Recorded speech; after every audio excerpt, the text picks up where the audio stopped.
stay at home, that's where we need to focus. The industry will grow out of that.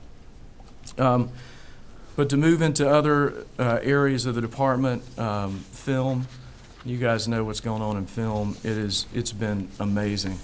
We're now the number 3 place in the United States for film production and number 5 in the world. And again, what the legislature did in creation of that film tax credit, it's one of the few times that you can literally graph an industry and a piece of past public policy and see the growth. It's pretty amazing.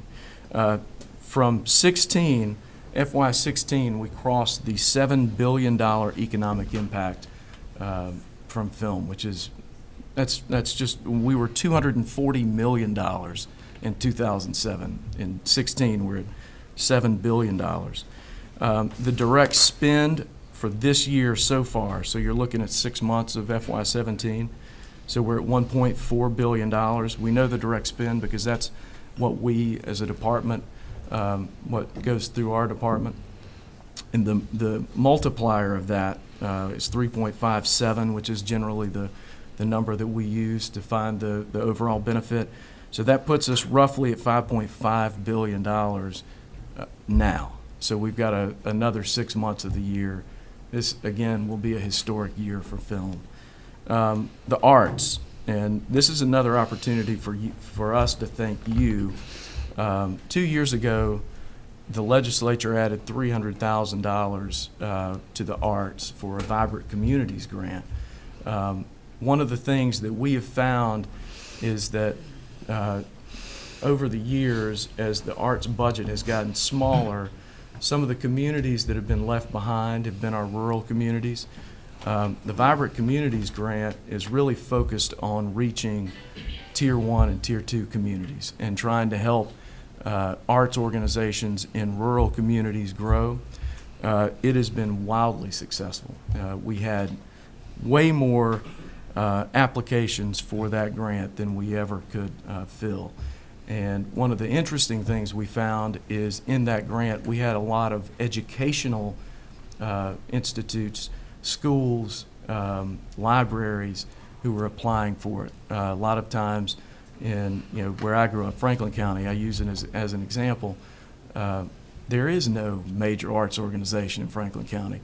The people who supply arts education come from the elementary school, and it's taking kids to the Fox Theater for the Nutcracker, and it's that kind of thing. A $5,000 grant to Franklin County school systems to be able to allow them to take kids to the Fox or to the Hive, that's a huge deal. And so that's really what we've kind of tailored these grants to do, and they've been, I think, transformational for a lot of rural arts organizations and the education community. So I want to thank you for that, for your support of that. 40% of those grants, in fact, went to arts learning and experiences for K through 12, which I think is pretty fantastic. So a total of $1.21 million was awarded to 186 grantees in 113 counties last year. I think that was tremendous. Oh gosh, I thought I had it turned off. Gosh. I thought I had it turned off. I'm sorry. Oh, shit, okay. I can't. And all you got to have all these codes and everything to get in. I would have the same problem if mine went off right now.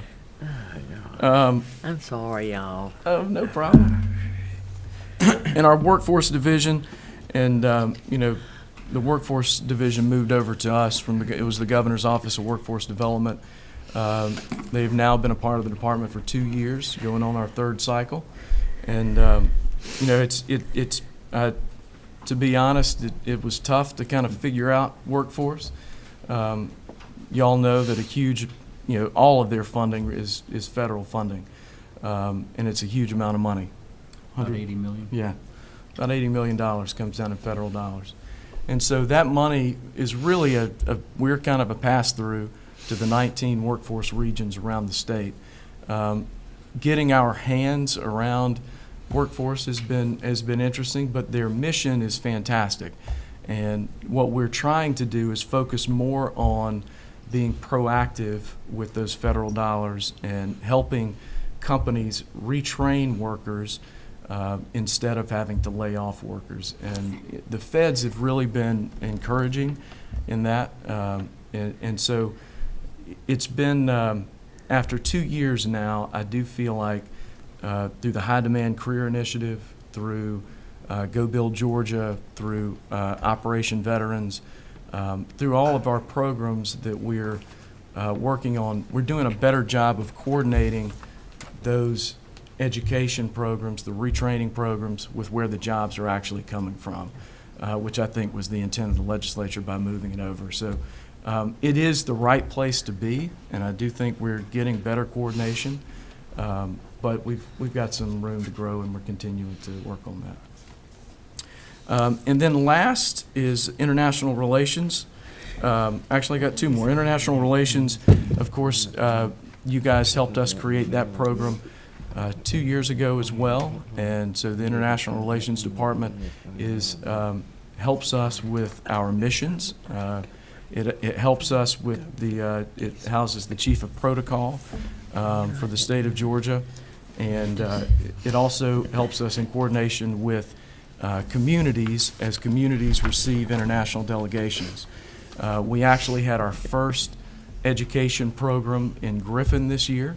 And this is it was a pilot project. We're working with the Carl Vinson Institute to go into communities where we have a concentration of international companies and help educate them on the cultures of those international, of those nations, of the companies, and kind of how to better grow those companies and be hospitable. Griffin, Spalding County has an industrial park, the lakes at Green Valley, which is a fantastic industrial park that is now full of Japanese companies. And what you find, and many of you've seen in your home areas, when an international company comes in, a lot of times they're followed by companies from that same country. You have generally they feel good if a company is profitable and doing business. It makes sense to follow them into an area. They don't understand geographical boundaries. They don't understand that counties. They don't understand cities. What they understand is that a company is able to find a workforce and able to find, is able to grow and continue to do well, able to find buyers. So they follow them. International relations has been great for us in that we're now able to go help communities be receptive. And that's both on the front end when we're recruiting companies.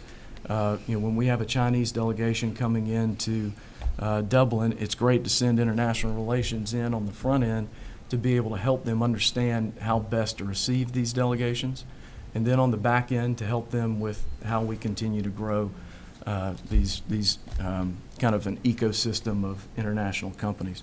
So that's been really helpful for us. And then the Centers of Innovation, as y'all know, the Centers of Innovation are funded out of One Georgia, and the Centers of Innovation have gone through multiple changes over the years, but I believe that we've really hit our stride with the centers. Steve Justice is our current director. Steve's been on the job for about 8 months.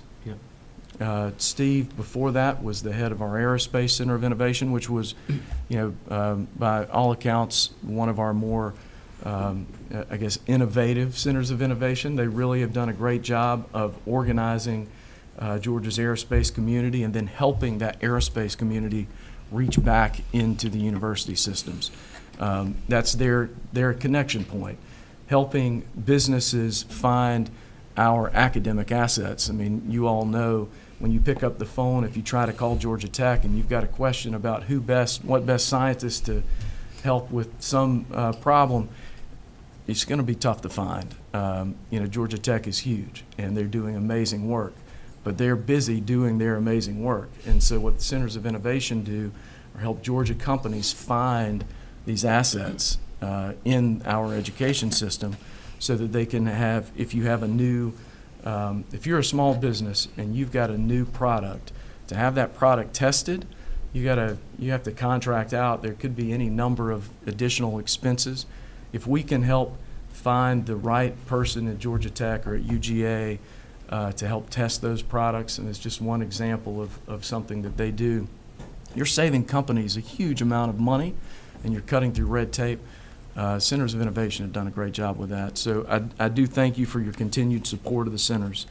So that's kind of what's going on in economic development. And that was long. And Well, we enjoyed it and appreciate what you're doing. But I do have a couple of questions first, okay?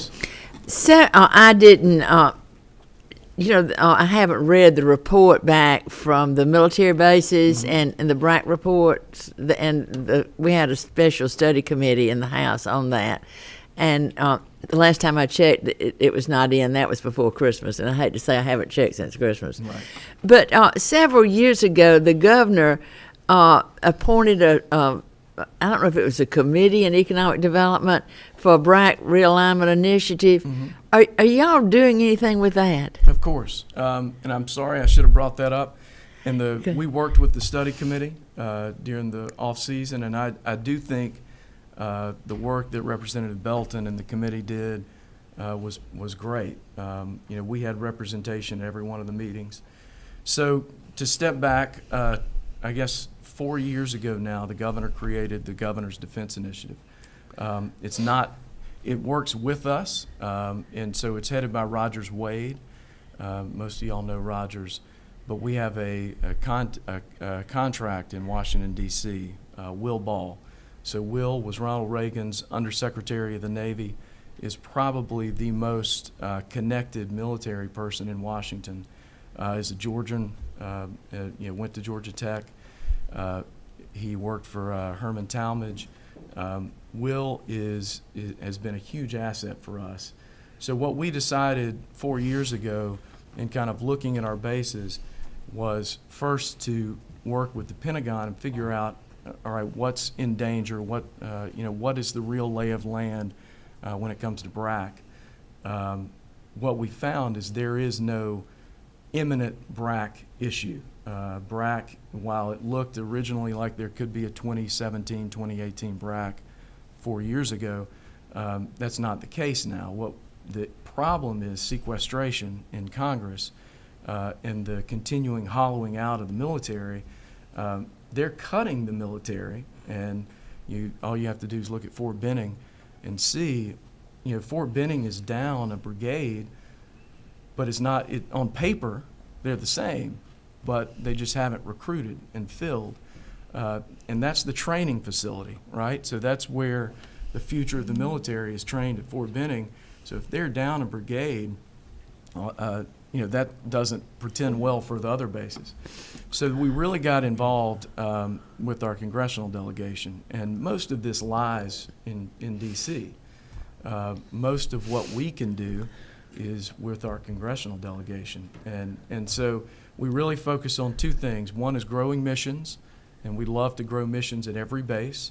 And then the other piece is working with the congressional delegation and making sure that we are coordinating.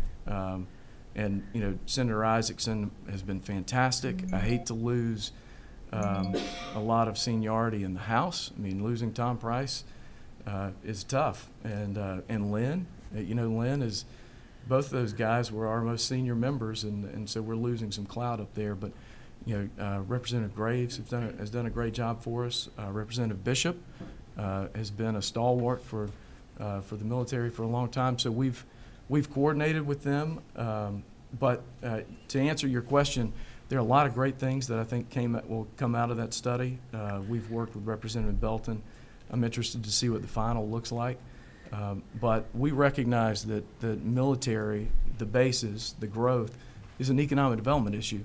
The biggest thing that we can do to continue to support the bases is attract businesses that also support the bases. Warner Robins Aerospace, Fort Gordon in Augusta, attracting more cybersecurity. Fort Gordon is kind of an untold story. They are huge, and they're growing. The Army moved the cybersecurity base to Augusta from Maryland, and that's about 4,000 additional base members, but we're never going to know the true number because a lot of it is not going to be told. NSA has actually grown tremendously over there as well. So the cybersecurity world, the businesses that are located in Maryland that supported that base, that's what we're trying to attract now. So as long as Georgia continues to be welcoming to the military, that we continue to support the missions, and that we continue to attract businesses that support the bases, I think we're going to be okay. Well, I know that Senator Schaefer did an economic development thing, a report on the economic developments that each base had in Georgia, and it was just amazing the amount of outreach that that they have all over the state. And that's right. one reason I was checking on it. Anybody have any questions? Okay, let's see. Top left corner. Representative Peck. Commissioner, real quick question. You mentioned about retention of artists in the music industry, and you tracked out the film industry, obviously, tax credits. You can pinpoint that's really been the impetus for that drive of industry. Can we anticipate, can you give us a hint, are we looking at something coming from the governor's office along those same lines for the music industry? Is that where you're thinking, is that what it's going to take to try and retain those artists here in Georgia? So one of the hard parts about the music industry is it's different than film.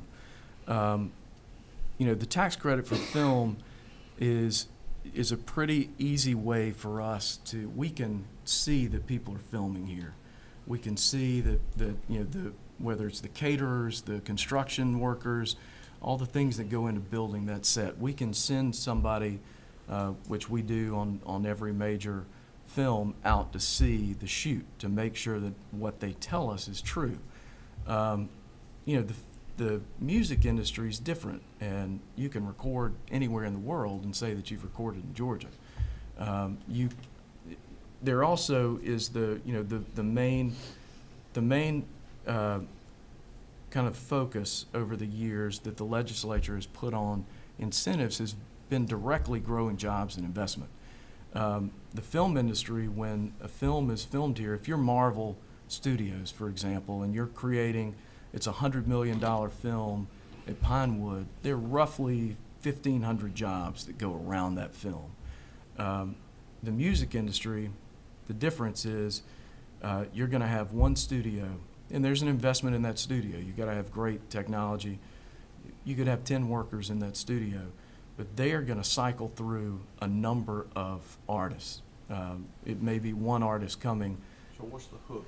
So the hook, what we've talked to Dallas about, and you're not going to see, I think, legislation coming from the governor's office, but we've tried to advise the committee on where we think you could make the most impact.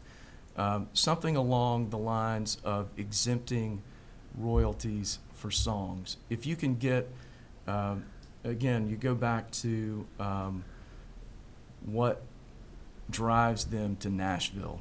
First, it's just the fact that it's Nashville and you have that infrastructure already available. But the second piece is the fact that you don't have an income tax. So if you could figure out a way to at least make us competitive on that. And so if you're somebody like Luke Bryan or Jason Aldean, if you can exempt the royalties of those songs, then you're giving them some incentive to move back. So both the performer and the songwriter. That's exactly right. What we would love to see is the publishing companies come to Georgia, because then you're keeping that IP in state. You're keeping that long-term flow of money coming from those songs in state and in our tax coffers. I do think that's, and like I said, that if you can get the publishing companies, if you get the songwriters, and you get the performers living in Georgia, everything else will grow around it. Thank you. Representative Shaw. Thank you, Madam Chair. Commissioner, I just want to fall back one quick question on going back to the military bases, just to give you a little what I'm hearing. Moody's in my district, And, everybody's been following the study committee this year. And I know that this has always been a federal issue, really, as far as the funding and so forth. But there seems to be a change of culture somewhat around the country where we're hearing more about actual states investing in infrastructure around those bases or whatever it might be. And just an idea to plant, a seed to plant is the concept's been talked about us maybe doing something through economic development, some type of grant program where these communities or development authorities or whatever that are trying to help maybe secure some land around a base. I've been on a joint development authority, and we've worked with Moody on a couple of situations because a lot of times the Department of Defense, if it's not in their long-term plan, then there's a piece of property that opens up that's a true encroachment issue around a base. They can't do it. It takes them 5 or 6 years just to get something funded like that. So there's situations where we could step in as a state and be able to assist local communities, and it's something that we've already done, around Warner Robins, but that kind of planted the seed as well around the state. But that's just something to think about because I was shown cases where other states, like even Florida, are really putting a lot of state dollars into supporting these bases around there. It's really a change of culture, but it seems to be for real, and I think it's something we need to look at since the economic impact is so large in Georgia overall with our 9 bases. Thank you. Representative Shaw, I appreciate that. And that's true. Encroachment specifically is an issue that goes on with every base. And I was going to point to Warner Robins. I was in Governor Perdue's office when we were working on that encroachment around Warner Robins. And, you look at Dobbins. Dobbins is a great example. They are right in the heart of everything. Fort Gordon and Augusta, as things continue to grow, you're going to see more encroachment issues there. I'd love to continue to talk to you about that. I think it's probably, if you're looking at a grant program, it's probably better, I think, at DCA. But I'd love to maybe bring Secretary Ball in and talk to you, and let's figure out. Let's do that. Thank you. Sounds good. If I can add to that. Yes. The way it worked so well for Warner Robins. Local money. Well, yeah, that's exactly right. Yeah. We put it in the SPLOST, but we also had some state money coming in as well too. Oh, yeah, I remember So, that. but that has been a huge issue. That's in right. Houston County and Robbins, and it was a kind of concerted effort. Yeah, I knew that took years. That didn't just happen overnight That's either. right. But the state put several $1 million in that. It did, but the SPLOST money was Yeah. a real kicker. Thank you, Representative Reinders. Thank you, Madam Chairman. As a chairwoman, as a member of that committee, just for a brief overview kind of thing, it is the Speaker's intention to have that to be a regular working committee because so much of the information that we obtained during the hearings is something that a recommendation can't necessarily be made without engaging potential partners. We've got issues in regards to broadband. We've got to see how that happens, the encroachment issues, STEM education specifically, and as it relates to the Air Force. I think I heard a statistic that we only had one person graduate with a physics degree or something in the last 5 or 6 years. So I think you're going to get a broad recommendation and being a permanent working committee so that people can bring the partners in and see what we can actually do. I also think that it's fair to say, as it relates to the economic development piece, that being able to commingle, for lack of a better way of putting it, the local dollars along with the state dollars. But what we're also being cautioned by Secretary Ball over and over again is that we are trying to guess at a potential matrix that Washington, D.C. is going to say this is important, but we really don't know that because that can change from each round to each round. And so we're trying to be proactive and almost anticipate what they will be looking for. But the good news is I think this is something that's going to be ongoing. Thank you, Representative Reinders. And I'm glad you pointed out about broadband. We had a group from Moody come meet with us. In fact, it was 2 or 3 days before Christmas, wasn't it, Jason? And they had received word from Washington that they would not look at Moody for an expansion unless they had was it broadband or high? We got Major problems. issues Yeah. around the base. We've heard that. And they could not, and they got a notice from them That came saying, to a head when one of these small carriers just exited immediately last year, and it just left a huge void around that area with the community. And one other thing, and I didn't mention it, is also to increase energy efficiency within our military installations is something else, because anytime that you can lower, especially during the budget cuts in the military, Is that you? anything that you can lower in terms of its operational costs at the local base level is something that we think would be favorable. Right.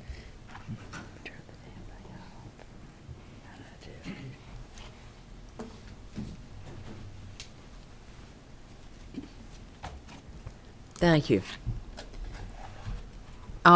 Thank you so much for the job you're doing, and looking forward to working with you.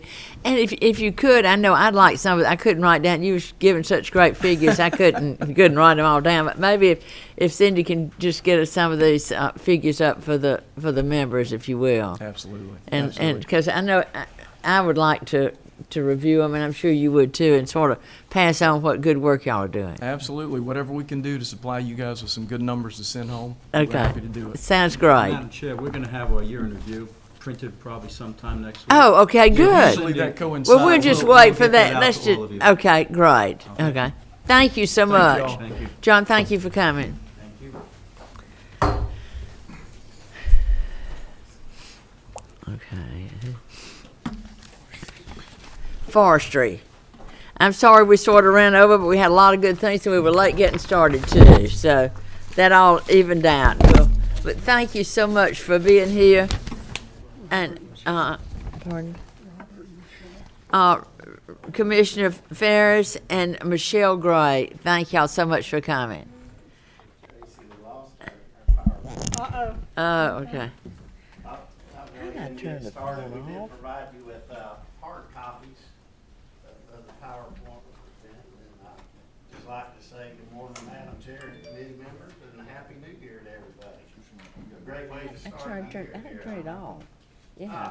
I'm Robert Ferris, Director of the Georgia Forestry Commission and the Georgia State Forester. I have with me today Michelle Gray, our CFO, and Joanna Warren, who is our Public Affairs.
If y'all don't know it, Georgia is the #1 forestry state in this nation.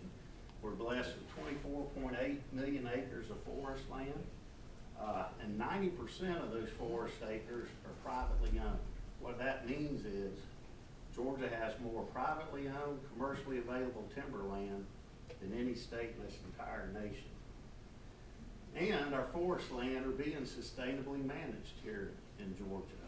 Annually, we're producing 48% more volume in Georgia than we lose every year to harvest, to insects and disease, to storms and to wildfire.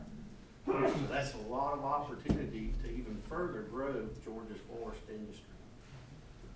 Forestry is the second largest industry in the state and annually provides $32.2 billion. That's billion with a B. $32.2 billion to the state's economy and provides 133,000 jobs for Georgia citizens. I should also note that the forest industry is the leading manufacturing industry when it comes to compensation. We lead the state in compensation, that is wages and salaries paid in this state. And on top of that, forestry contributes over $753 million annually to the state's tax coffers. But just about any measure, Press It's the, not. the left, black bar, space bar. left flag space At least that's what I did earlier. Didn't realize, but I think you've got the copies in front of you. Yes, uh-huh. PowerPoint. But by any measure you care to use, forestry in Georgia is a national leader and a global leader. On top of all these economic benefits, a University of Georgia study conservatively estimates that Georgia's forests are providing over $37 billion annually in ecosystem services. That's things like clean air, clean water, recreational opportunities.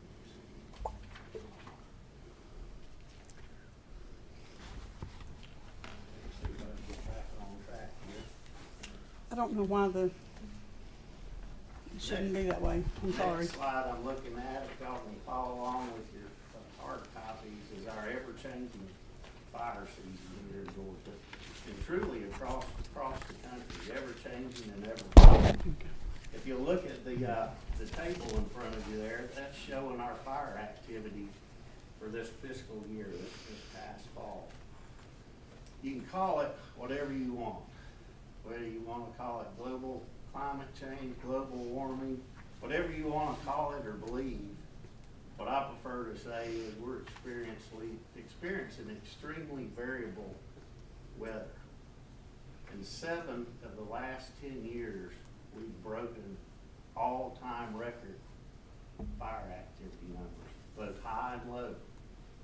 So we continue to see extreme weather variability, extreme rain, to extreme drought and back and forth. That's highly impacting our fire numbers. This fiscal year, we've had over 3,200 wildfires that have burned over 23,000 acres. And if you look at the table there, you'll see some red numbers that illustrate the extreme activity. Over 220% more fires than average this October and November. Again, this October and November, 686% increase in the loss of acres burned. November, 732% increase, above our average. Next slide is looking at the Coosa district. That's basically our district north. I have a question. Did up in North Georgia, do they do a lot of prescribed burning, or is that Not as much as we do in the Piedmont and in South Georgia. South Georgia? We need to be doing more prescribed burning at North Georgia. Of the national forest, do they do prescribed burning in national forest? Some, but again, they need to do more. So that's something we could work with our congressional people on to try to get them to do more prescribed burning. Absolutely, and that is a big issue and challenge right now with federal funding, Forest Service funding. They've gone from somewhere around 19% of their budget going to fight wildfires to up to 50% of their budget now going to wildfires. And what happens with that is, rather than managing the forest on the front end, doing thinning and prescribed burning, they're spending those dollars on fire control. Putting out fires. So we need to flip that around on our U.S. Forest Service lands. Thank you. I didn't mean to interrupt you, but while we were on that. Absolutely. Anytime anybody's got any questions, please do cut in. But we've had record-breaking fire numbers. We had more fires in North Georgia this fall than we have in decades. And again, just in North Georgia, 1,600 wildfires this fiscal year. 6 months out of the year that have burned 13,000 acres. All through October and November, Forestry Commission was mobilizing hundreds of resources, manpower and equipment, moving them from the middle Georgia and South Georgia up to North Georgia on two-week-long assignments, all the way up through Thanksgiving. Thankfully, after Thanksgiving, we started to see a little bit of rain. We also called and received a lot of help from our sister agencies. Department of Corrections sent hand crews up that we trained guards and the inmates and helped us with multiple hand crews. They sent their structural engines up to protect neighborhoods, homes, and structures. DNR put together a hand crew and sent them up and had them up there for weeks. And then, of course, we utilized a state patrol helicopter, DNR helicopter that we've outfitted with buckets and trained. And then we utilized the U.S. Forest Service air tankers, made multiple drops with their air tankers in Georgia on federal lands and on private lands. And then, of course, the local county fire department, our number one ally and number one partner. Without the cooperative efforts of all of these folks, it would have been very easily, and people just don't realize how easily we could have had a Gatlinburg type situation or fire in Georgia here. Loss of thousands of homes and loss of lives. But I'm proud to say our cooperators really stepped up to the plate this fall and helped us. Next slide. A lot of folks think Forestry Commission has no role in Metro Atlanta, and we've got a few Metro Atlanta folks here. And this picture refutes that. This fall, we've fought 385 wildfires in Atlanta, the Metro Atlanta areas, with our bulldozers or crawler tractors that burn over 1,600 acres. Fact of the matter is, even in the most developed neighborhoods and areas, you can almost invariably find 5, 10, 20 acre patches of forest within those areas. What we call the wildland urban interface. And the fact of the matter is, those big red fire trucks can't run hoses out for hundreds of yards into the middle of those forests, and they don't want to and don't need to. So we bring our bulldozers in with their fire plows, put in fire breaks to knock the fires down and contain them before they get out of the woods, ideally. And if not, before they get out of the woods, we knock them down where they can be managed as they come out of the woods, approaching homes and structures. Figures for this year. We've had 260 homes or outbuildings lost or damaged, valued at about $4.9 million. 266 motorized vehicles. That's cars, farm equipment, that type of thing. 266 valued at $6.9 million. While those numbers sound bad, and they are bad, you look at what we've saved.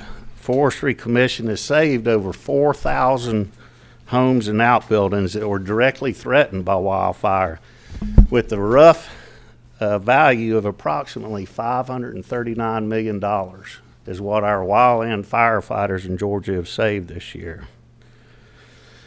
Next slide is the drought monitor. Like I mentioned, we've had some good rains in December. They've helped us a lot, but we're not out of the woods yet. If you look at that drought monitor, that's updated every Thursday. And this time, or last Thursday, over 50% of Georgia still remain in extreme to exceptional drought. I'm looking forward to seeing what the rains this weekend have done to this. They ought to help us out a good bit. But the point being, we're not out of the woods yet, and the long-term projections for South Georgia this spring are for a very active fire season. Okay, Tracy, I'm going to see if I can do this here.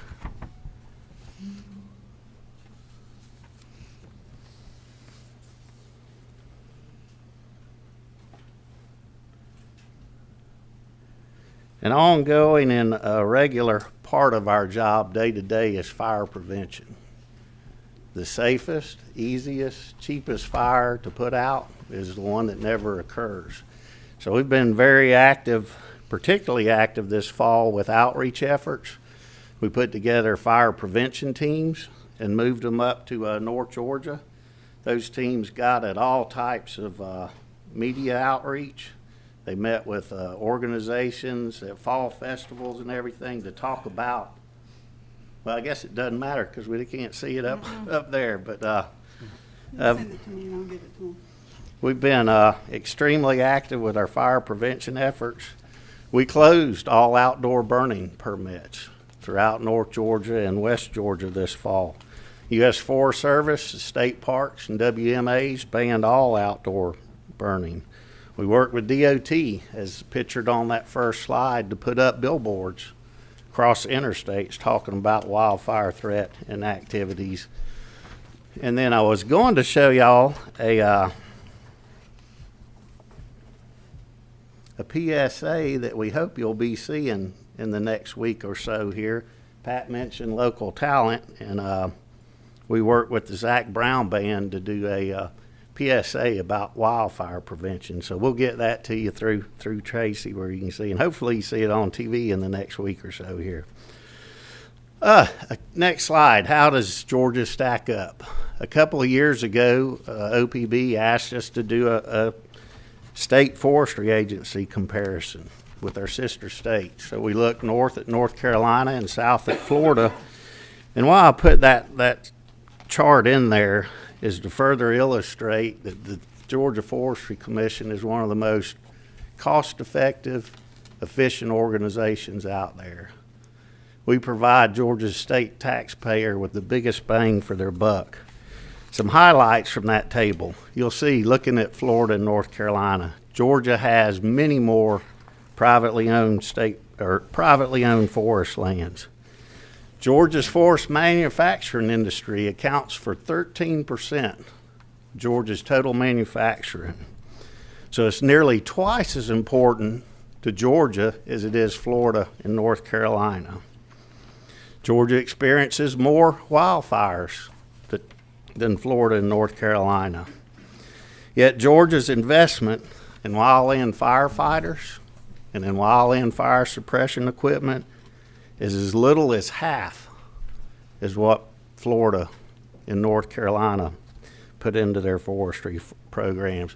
So at the end of the day, our firefighters are covering twice the number of acres as our sister states out there.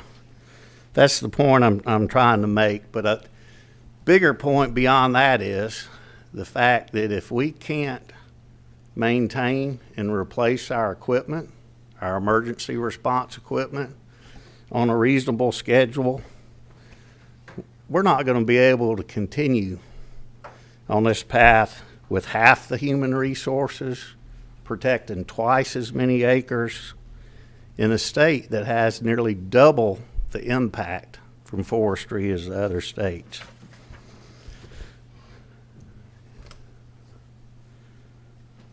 Yeah, I'm totally lost here now on the slides, but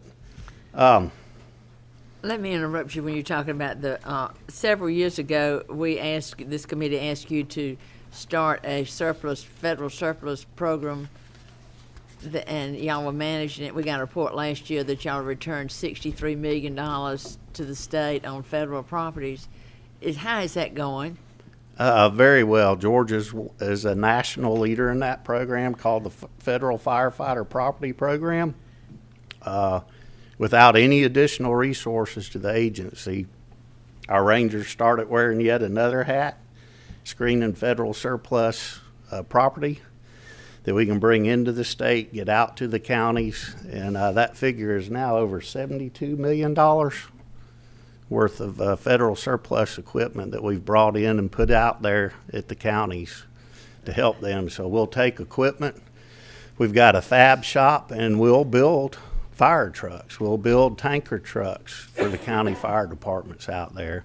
And then we've also been able to use several million of heavy-duty trucks to put in our fleet to replace old, worn-out equipment that we have. And I think that's something y'all really need to let the OPB know that y'all are doing. Are they aware of that? Oh, yes, ma'am. Okay. Very, very familiar with their I know firefighter property if your county's program. not taking advantage of it, you might want to tell them to check with your local forestry department if you need anything. Yep, absolutely. Our rangers work very closely with the county commissioners out there and the fire departments, county fire departments, to assess their needs and see how we can help. Thank you. Next slide. looking and what that is the bond request. It's titled FY18 Bond Request for Effective Fire Suppression Force. That is our total bond needs, and it's a pretty staggering number when you look at that. Total of $31.6 million in bond requests. That kind of gives you an idea of how far behind we've fallen in replacing our emergency response equipment. Through the recession and after the recession, we've not caught back up. Through the budget cuts, we had nearly $2.5 million cut out of our regular operating funds that went to replacing that equipment on top of bond funds. So we realize we're not very likely to see $31 million in bonds. We worked with OPB, cut that down to the next slide, looking at the absolutely most critical needs, which totals out to $12.6 million. That's $9.5 million replacing our bulldozers, crawlers, and heavy trucks and our fire engines. We try to operate on a 20-year replacement schedule for our heavy equipment. A number of our sister states operate on a 15-year replacement schedule. That $9.5 million represents the most critical crawlers, bulldozers, truck tractors, and engines. And the average age of those, which is in the back of your book, the list of that equipment, is 24 years.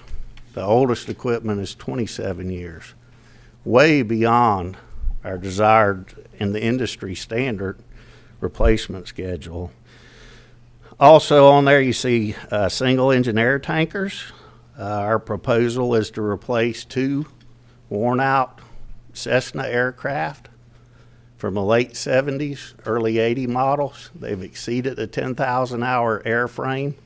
Again, industry standard for replacement on airframes.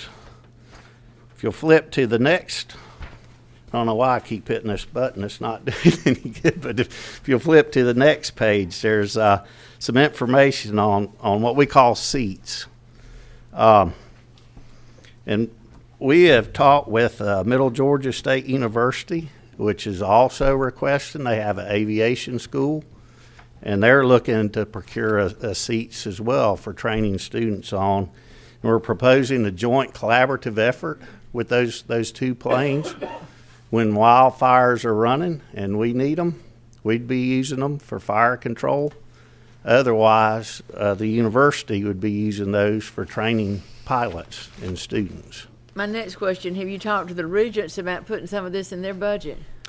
Oh, we did talk with the dean who worked up, and they had that in their next year's bond request. And they have now pulled that out of their budget and are supporting the 2 planes being underneath the GFC budget. I'm sure they would. I'm shocked that they would do that. But again, that's would be a collaborative effort where we would share Would those they be planes. putting any money in it? They would be. The agreement is, which there's a lot of details we've worked out. They would pay for the hours, reimburse the GFC for the hours use of those planes under this scenario. Our original proposal was 1 to GFC and then 1 in the university's budget. But Okay, we might, need to work with them on some of that. so That's just a suggestion. Okay. all right, Go we ahead, can- I'm sorry, I didn't. we can further discuss that with them.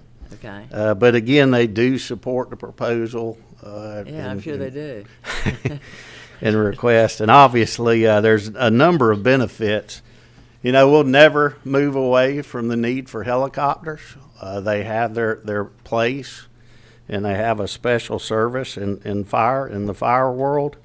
But with the seats, y'all have probably seen this on news clips. Like I said, we used them in North Georgia this past fall where they dropped fire retardant. There's a picture there. They have a 42% lower initial capital cost than helicopters, 58% lower operating and maintenance cost relative to helicopters. They accommodate twice the volume of water and fire retardant with the 50% greater airspeed, so quicker response times. And a real plus for us as well is our existing pilots can fly and operate those seats, so we wouldn't have to hire additional helicopter pilots, which are generally much more expensive than fixed wing. If you flip to the next page, we're trying to illustrate the depth and the gap that we have. The blue lines there are showing our shortfall on heavy equipment replacement. So today, we've got a $20 million gap in replacing that equipment on a 20-year schedule.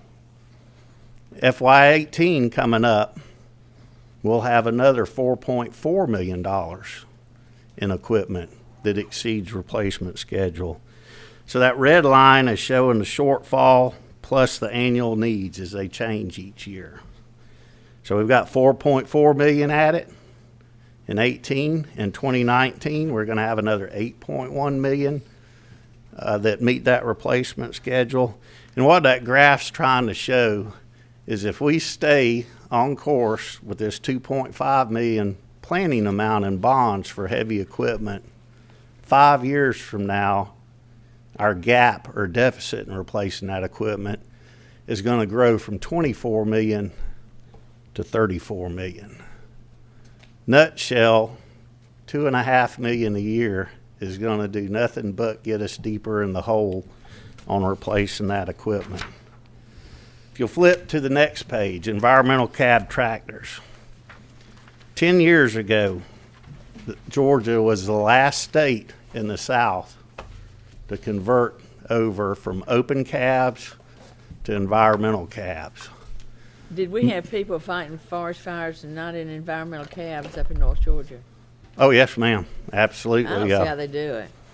As that pie graph shows, we started replacing those 10 years ago with environmental cabs. Budget constraints were restricting us. The final straw was in 2007. We had thousands of firefighters in Georgia helping us with extinguishing and battling fires. And twice in 2007, our rangers became entrapped, had to escape to safety zones, and they had to abandon their GFC tractors and jump in tractors from other states with those environmental cabs to escape the fire. That was our final straw, regardless of budget constraints and issues, to convert to environmental cabs. We had a commitment, the legislature, the governor's office, committed to moving to environmental cabs. And now in 10 years, we've only replaced a third of those crawler tractors out there. So to answer your question, Chairman Houston, we have 200 tractors out there without environmental cabs. If you'll flip to the next page, well, it's really not going to show very good for you. But to the left is a picture. You can just see the tail end of it, looking at the conditions that our firefighters are operating in. Yeah, better pictures in the very back of your little mini budget book. But you can see the conditions our firefighters are operating, not only in smoke, but dust and heat. And then that next picture is showing our standard open cab crawler tractor. And pictures just can't do justice to the heat, to the smoke, and to the dust coming in. But that last picture of two of our rangers there, to me, says it all. Can you guess which one is operating an environmental cab and which is not? My number one concern as the agency director is the health and safety of our people out there. It's my number one job is to make sure that they make it back to their families safe and sound that evening. We owe it to our firefighters out there that are putting their lives on the line daily to protect our forest, our citizens and their homes. We need to do better by those folks and replace that old, worn-out equipment and get all of our rangers and firefighters working out of environmental cabs. So that is my ask of you. We need your help to accomplish that. Well, thank you, and thank you for being a good steward of Georgia's money, because you do a great job. Representative Reiners. Chair, just a little leeway here as I drill down a little bit. You mentioned the equipment shortfall. I'd like to talk a little about the personnel shortfall. Can you tell me where you're at in terms of your forest fire control positions now versus recession time? Yes, roughly off the top of my head, 2 years ago when we were talking with the legislature and the governor's office about pay parity adjustments, at that point in time we had approximately 50 ranger vacancies that we're trying to fill. Today we have 7. As of earlier this week or last week. So you filled the 43 positions? The 43? Yeah, if you had 50 and you now had 7, you've upped it by 40? Yes, sir. So we're still, it's a huge challenge with our pay scales competing with private industry, with counties and federal government. Our pay scales are still well below those folks. Extremely difficult to hire and retain those rangers, as well as foresters. Right now, we've got about 48% of our firefighters have less than 3 years experience. 55% of our foresters have less than 3 years experience. And the ranger is the same thing as the fire control position? Yes, sir. Okay. That's our ranger is our primary fire control. And thank you. And do you divide those up by region? Yes, sir. We have 6 districts. Mm-hmm. And does each one of those districts have a director of field operations there that make the determination on where those rangers are go and where they're assigned? Yes, sir. We have a district manager that has oversight of that, and then we have one field operation director that works with those 6 district managers. In each one of those districts, do they have to run those kind of personnel changes past you? Yes, sir. They come up to Macon, to central office. Do you use data to decide where you hire those 43 new positions? Yes, sir. All that throughout I'm sorry. the budget cuts, we lost Right? 111 positions of state-funded positions through the budget cuts. And so absolutely, we focus those resources on areas of greatest need. So if you moved a ranger from a more populated, more drought area to someplace else, then you would have the data to show for that decision-making. Yes, sir. Thank you, Madam Chair. Thank you. Do I have any other questions? Yes, I do. Representative Watson. Thank you, Madam Chair. I just wanted to ask, these units that you're replacing, I'm assuming they'll be sold or be surplus, or will you keep them in the fleet and move them somewhere else? No, sir. We surplus those. So the 9.5 million really won't be 9.5 million per se, because you're going to get some revenue for the state off of that surplus equipment. Yes, sir. A little bit.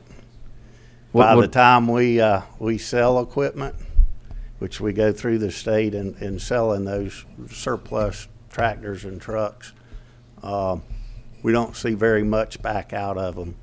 And then additionally, we'll also work with county fire departments on some of our surplus trucks, our heavy-duty trucks, and work with them to build fire tanks on them and put fire knockers out in the counties.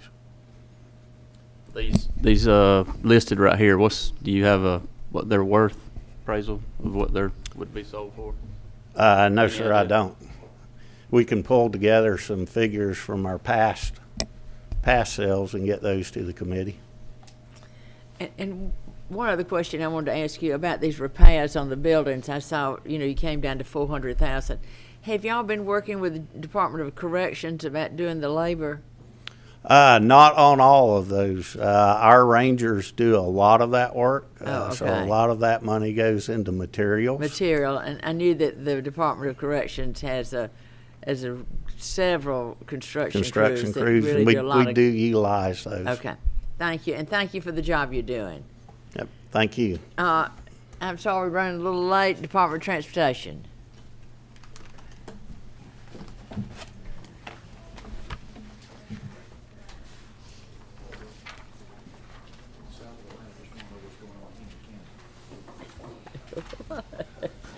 Yes.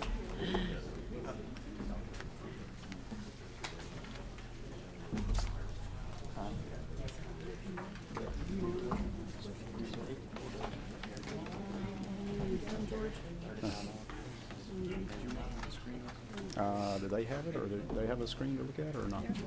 Who's this tall fella? Who's the real tall fella? Oh, there you go. You got a.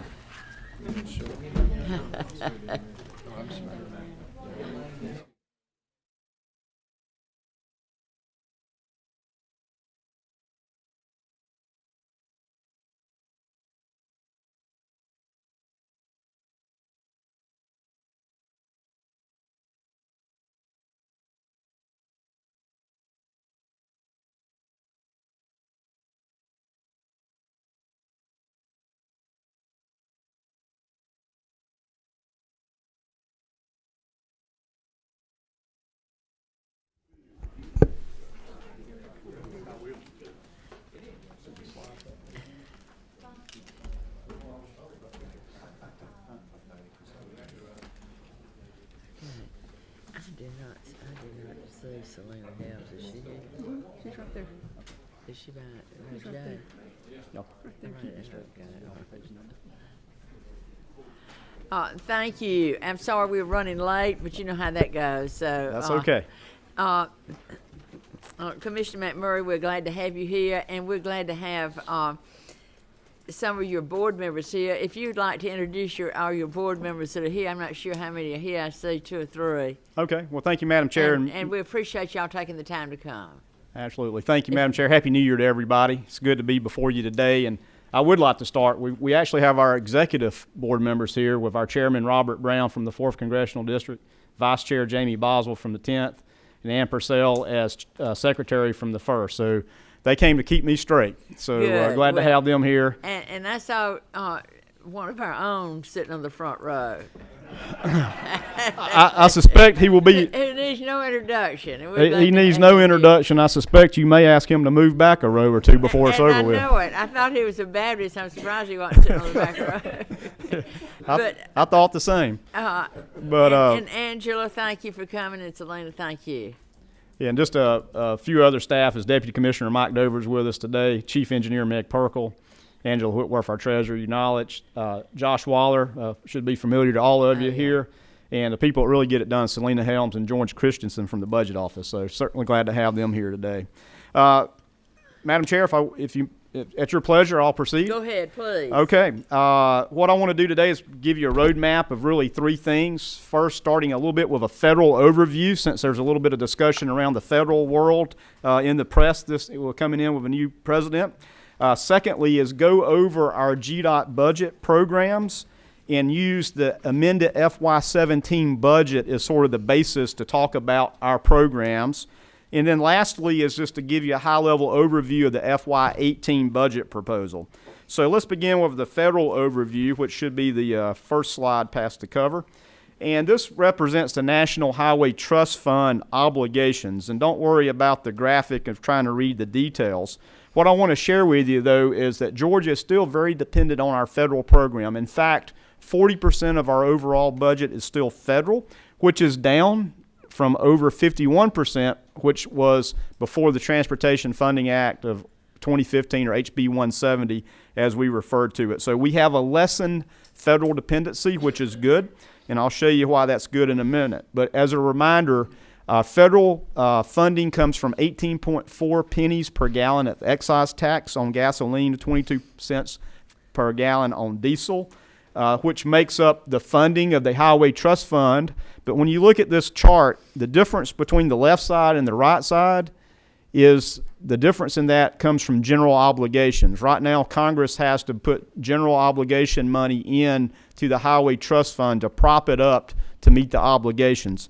And as you see the fall from 2020 to 2021 on this chart, that is indeed showing you the difference. The excise tax is everything on the right side of 2021, and the left side has the general obligation funds added in there.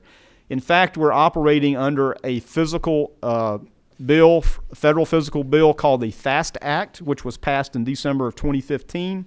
Though it was passed, it's still subject to appropriations, and I regret to say that we're operating on our second continuing resolution at Congress, which means we have not been appropriated our full federal obligation authority this year for the federal. So we have it through the end of April.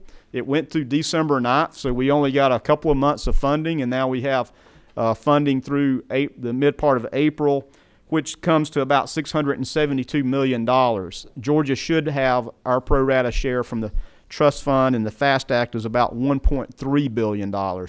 So I just tell you that by story to tell you that it does have a metering effect of how we deliver our projects. So we can't deliver them sometimes as quickly as we like to, but we'll keep our eye on that, and Angela and her staff, we work very diligently to make sure we advance projects as soon as they're ready. Question, are we a donor state with the amount of money we send up to Washington? So the answer to that question is we used to be, but now since they're putting general fund money into the Highway Trust Fund, no state is a donor state. Everybody's getting more than they contribute because that 18.4 cents has not been adjusted federally since 1994. Thank you. I would say this, though, as some things are discretionary at Congress, we probably don't get our discretionary share. Okay. So things may change.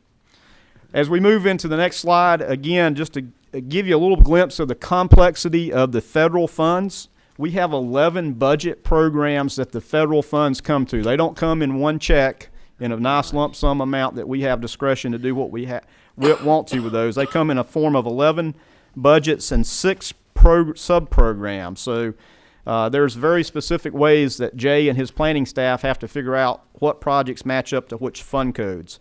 We utilize our state motor fuels to match those federal funds. Most all those federal funds require at least a 20% match. And so that's how we deploy our state motor fuel dollars to match those federal dollars. Also, we're watching closely what's going on at Washington. Obviously, the Congress gavelled in yesterday. We'll watch what happens out of the Trump administration. Obviously, he touted some big infrastructure investment. The things I see and read don't indicate that that's going to happen in the first 100 days. But we'll stay tuned with that. Again, we have a federal funding act that goes to 2020, so the administration will have to address future federal funding in this administration in this term. So we'll keep our eye on that. Also in the federal news, President-elect Trump did name Elaine Chao as the Secretary of Transportation. She has a history in working in D.C. She was Labor Secretary from 2001 to 2009 under George W. And then she was actually Deputy Secretary of Transportation under George H. Bush when he was president. And she currently is a fellow for the Heritage Institute and also works on a lot of nonprofits, engaged in a lot of nonprofits. And coincidentally, she's married to Mitch McConnell, if you know who that is. So sort of interesting. So we'll see how once she gets in and picks her administration with U.S. DOT and Federal Highway, who we interact with a lot. We look forward to building those relationships. Now, that's the federal front. Let's move into the state budget, if you will. If you flip over to your next slide, it's FY17 amended budget request, which totals $1.928 billion. That represents an increase over the base FY17 budget of $100.6 million. That base was $1.827 million originally. And what we show on this bar chart is basically 6 main categories that I'd like to discuss with you today and sort of go through each of these categories, break those down a little bit of what these categories consist of and what the budget programs under these categories are. The first one on the left, if you flip over next slide, is the capital projects bar chart, which totals $890.4 million. That's including, for the amended budget year, includes a $68.6 million increase over the FY17 base. And so what I want to do is take a deeper dive in what we show as a category of capital projects. So if you move to the next slide, capital projects are basically 3 budget programs. The first being capital construction, which includes design, right-of-way, environmental, and construction of capital projects. And that base was $698 million. We're adding $68.6 million of that, which will go to capital projects. So those will advance, widenings, bridge replacements, all kind of projects, whether it's design, right-of-way, environmental. Also, we're going to take $7 million of those dollars and $1 million to each GDOT district to do the quick response projects. Those little quick turn lane projects where you can get in and add a turn lane, a left turn lane, or make an extension of a turn lane. Obviously, sometimes they're not long enough, so we extend those. So that will give more flexibility to our districts to make those quick improvements as well. The next, Representative Reinders. Thank you. Real quick, Commissioner, thank you for being here. On your federal funding and the 11 programs, you were kind enough to break down the 6 programs by expenditures or budgetary. I'd love to see those 11. As you know, there's been some discussion that you might get bipartisan support in Washington as it relates to infrastructure. And so I would like to know if we actually saw those, we would be able to know that bridges are going to get more than some other. Sure. Okay. We'll be glad to provide that. And then secondly, will those, what they do if we do see those kind of bumps in infrastructure funding, will those affect the second sheet? And if so, how does it affect it? Well, the answer is yes, potentially it could have that effect. But I think if you look at that, most all those would be in this capital project category. So we have obviously our most dollars in the capital program, and that's where they would probably need to be aligned. And I guess what I'm asking is if we saw something that we knew on the front page that was 25% of the federal budget that you were getting, and that was used hypothetically for bridges, then couldn't that potentially affect something over here in the capital project for bridges? I think we should have things lined up in those right buckets. Now, the real question to be answered is what would that federal program look like? Because every state is no different than us. If you have to provide a match, right, we're actually better positioned than most. So I think we're probably in us and a handful of other states are really well positioned if there's something that comes forward federally, that we're probably in a better situation than we've ever been in to respond to that. Good. All 11 of these are not the same amount of money? No. Great, thank you. Okay, we'll get you that. Thank you. We'll get you that number. Thank you. Also, back on the capital projects, the next program budget is capital maintenance, which is exactly what it says. That's for basically repaving, restoration, or rehabilitation of roadways and bridges. We show an additional $9.6 million that will go toward resurfacing or bridge maintenance projects. And the last category is a budget program called local roads at $4.3 million. This actually is similar to Representative Reinder's question, is that that is actually dollars that go toward the transportation enhancement projects, where we sort of pay it forward because those are locally funded, state or locally funded match to those programs. And so we actually sort of pay it forward. The local governments then have to provide the match back to us. So that's all that's doing is sort of matching up to those federal programs. But to make sure everybody's clear, we participate in a whole lot more local roads projects or county roads or city street projects than $4.36 million. That's only those transportation enhancement federal program dollars. Over on your next slide, let's see how this translates, these 3 program categories translates into projects. And under the capital projects, construction project forecast totals, this is a forecast of what we plan to do this fiscal year for projects to actually to be bid out to construction and what we forecast for fiscal year 18. And what you can see is it totals around $1.4 billion every year.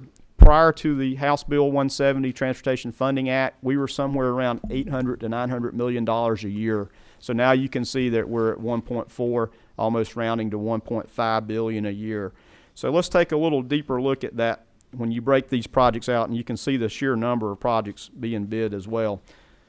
So let's dive in on the next slide to strategic prioritization. When it comes to our capital maintenance program, we take an asset-based approach to our roadway conditions and prioritize them accordingly. The entire state has been divided into basically 4 asset categories, being interstate critical, high, medium, and low priorities. And all those priorities have to have a dollar share of allocation to take care of the roadways. You have to take care of a low priority road just as well as you do the interstate. But we allocate dollars and take a really asset-based approach. And that's what I wanted to show with this slide, is that we're now able to take an asset-based approach, use our dollars very strategically to get our roads back onto like a 10 to 15 year resurfacing cycle, which was different from about the 50-year cycle we were on prior to the Transportation Funding Act. Back in 2015, in fact, we appropriated $80 million to resurface Georgia roads and interstates. Now we're allocating $300 million a year to all the non-interstates and $100 million to interstates to get our roadway conditions back into fair or better. To give you a little perspective around that, interstate pavements, only 55% of them are rated good or better. And on the non-national highway system, the lesser state routes, only 28% are rated good or better. So the largest share of our roadways are in fair or worse conditions. So we need to be on the fair to good side of that equation. And now we have the ability to do that. On the next slide is something I'm very excited about that falls under the capital construction budget. Representative Reinders, this goes back to the bridge, sort of the bridge question. This is what we're doing to invest in our local bridges, not the state routes or interstate bridges, but we're deploying these design build contracting methodology and bundling bridges together that locally make sense, that are geographic in a location. We're putting 3 or 4 or 5 bridges together to hire somebody to design them and build them. And to give you a little perspective about the task at hand, there's 1,614 bridges that have load restrictions that are posted so that a legal load of Georgia can't drive across that bridge. And that's a big number. So we're taking that number down. So far, we've done 39 bridges by doing this design build bundling. We did 25 in fiscal year 16. This year, we're doing another 14 where we're bundling together. And again, this has given the local contractors the ability to bid on these projects. Pennsylvania did a program like this, but they put their whole state together and did one procurement that was massive. And the big contractors, the big international firms came in. We're keeping this so that local contractors have the ability to participate and bid competitively on this. Also, comes from great support from your local governments, from your counties and cities, because to do these type of projects, what we're asking to do is close the road, have the school board and emergency EMS or your local fire station be okay that that bridge can be closed, because what we want to do is take it out and put it back as quickly as possible, but not spend money to build another detour bridge off the side. So we're trying to be very efficient and effective in delivering and taking care of these local bridge needs that are out there. So very excited about how that's going, and we continue to do that, and we'll plan to continue to do that going forward to drive down those numbers of posted bridges. On the next slide, which I have as 10, I believe is number 10. Somebody want to validate? Slide number 10 is moving into the next budget category of general operations. The amended fiscal year 17 budget is $204.7 million request. That has an increase of about $11.3 million to general operations. And as you can see, that constitutes about 10%. If you look at the bottom of that chart, that represents about 10% of our overall state budget. And general operations is broken down into 5 programs. On the next slide, you can see how those budget programs break out. The first is construction administration, which we suggest a $4.5 million increase, and I'll go over that in a second. Data collections, no change. Departmental admin, a $1.85 million increase. Planning, no change. And traffic management, a $5 million increase. So let me talk about what each of those do and what those increases are going toward. So on the next slide, you will see general operations for construction administration. The overview of construction administration is everything it takes to deliver a project from start to finish. And you can see the different offices listed there. I think there's about 15 or 16 of them there. You can see all the offices that are engaged in delivering projects. And this is what construction admin does. Now, we're delivering more and more projects, obviously, with less people than we have. In fact, we're at an all-time low on headcount. We're about 3,980, I believe, full-time positions at the department. So we're delivering more with less people. So we do that by use of consultant utilization. So to give you a little perspective of what we're utilizing consultants for, in right-of-way acquisition, over half of our right-of-way acquisition is done by consultants. In design, nearly 80% of all our design is outsourced. Environmental is 80% outsourced. Our construction management, so when you see the projects going on out there being built, about 67% of our construction management is outsourced. Our testing, the people that do the material testing, the materials and the ingredients that make the roadways, about 55%.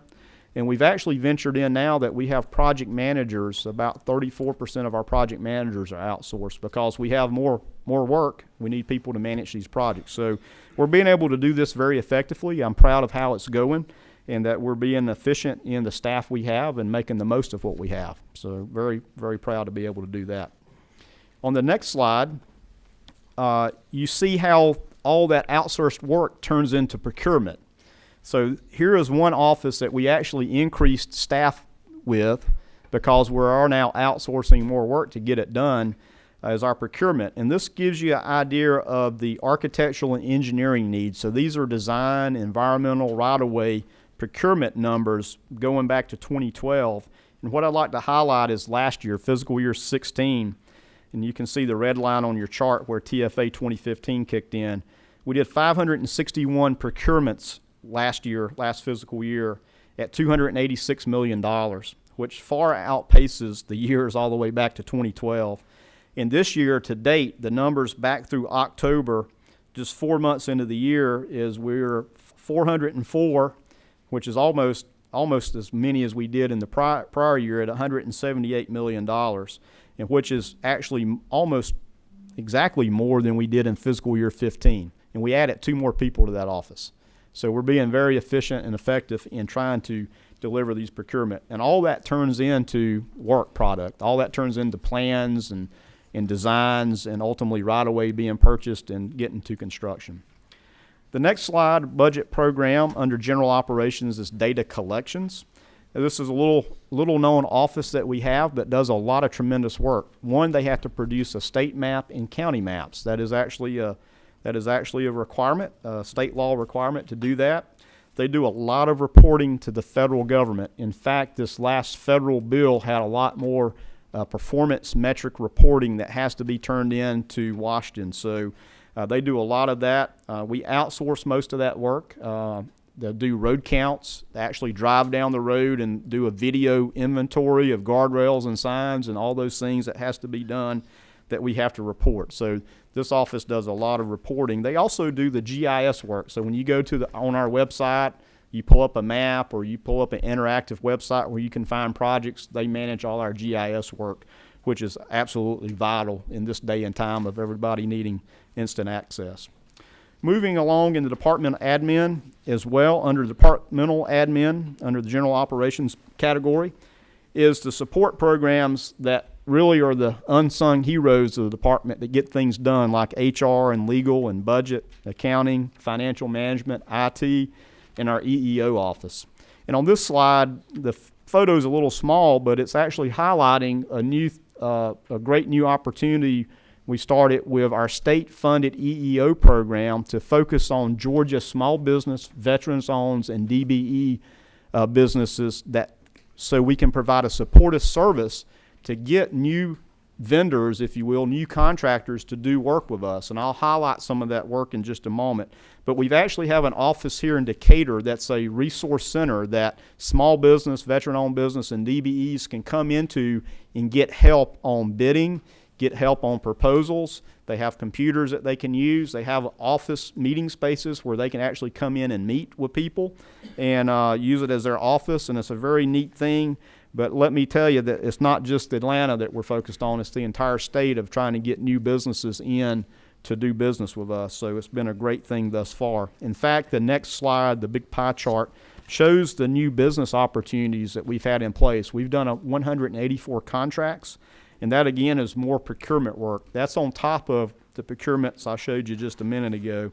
Those 184 awards translated over to over $100 million. We've got 38 new small Georgia residents or DB businesses signed up to bid on these projects. Out of the 38, 18 of them are DBE firms, and so far 23 contracts have been awarded to Georgia DBE firms. So we're seeing some great success in that of getting small business and DBEs engaged in doing business with Georgia DOT.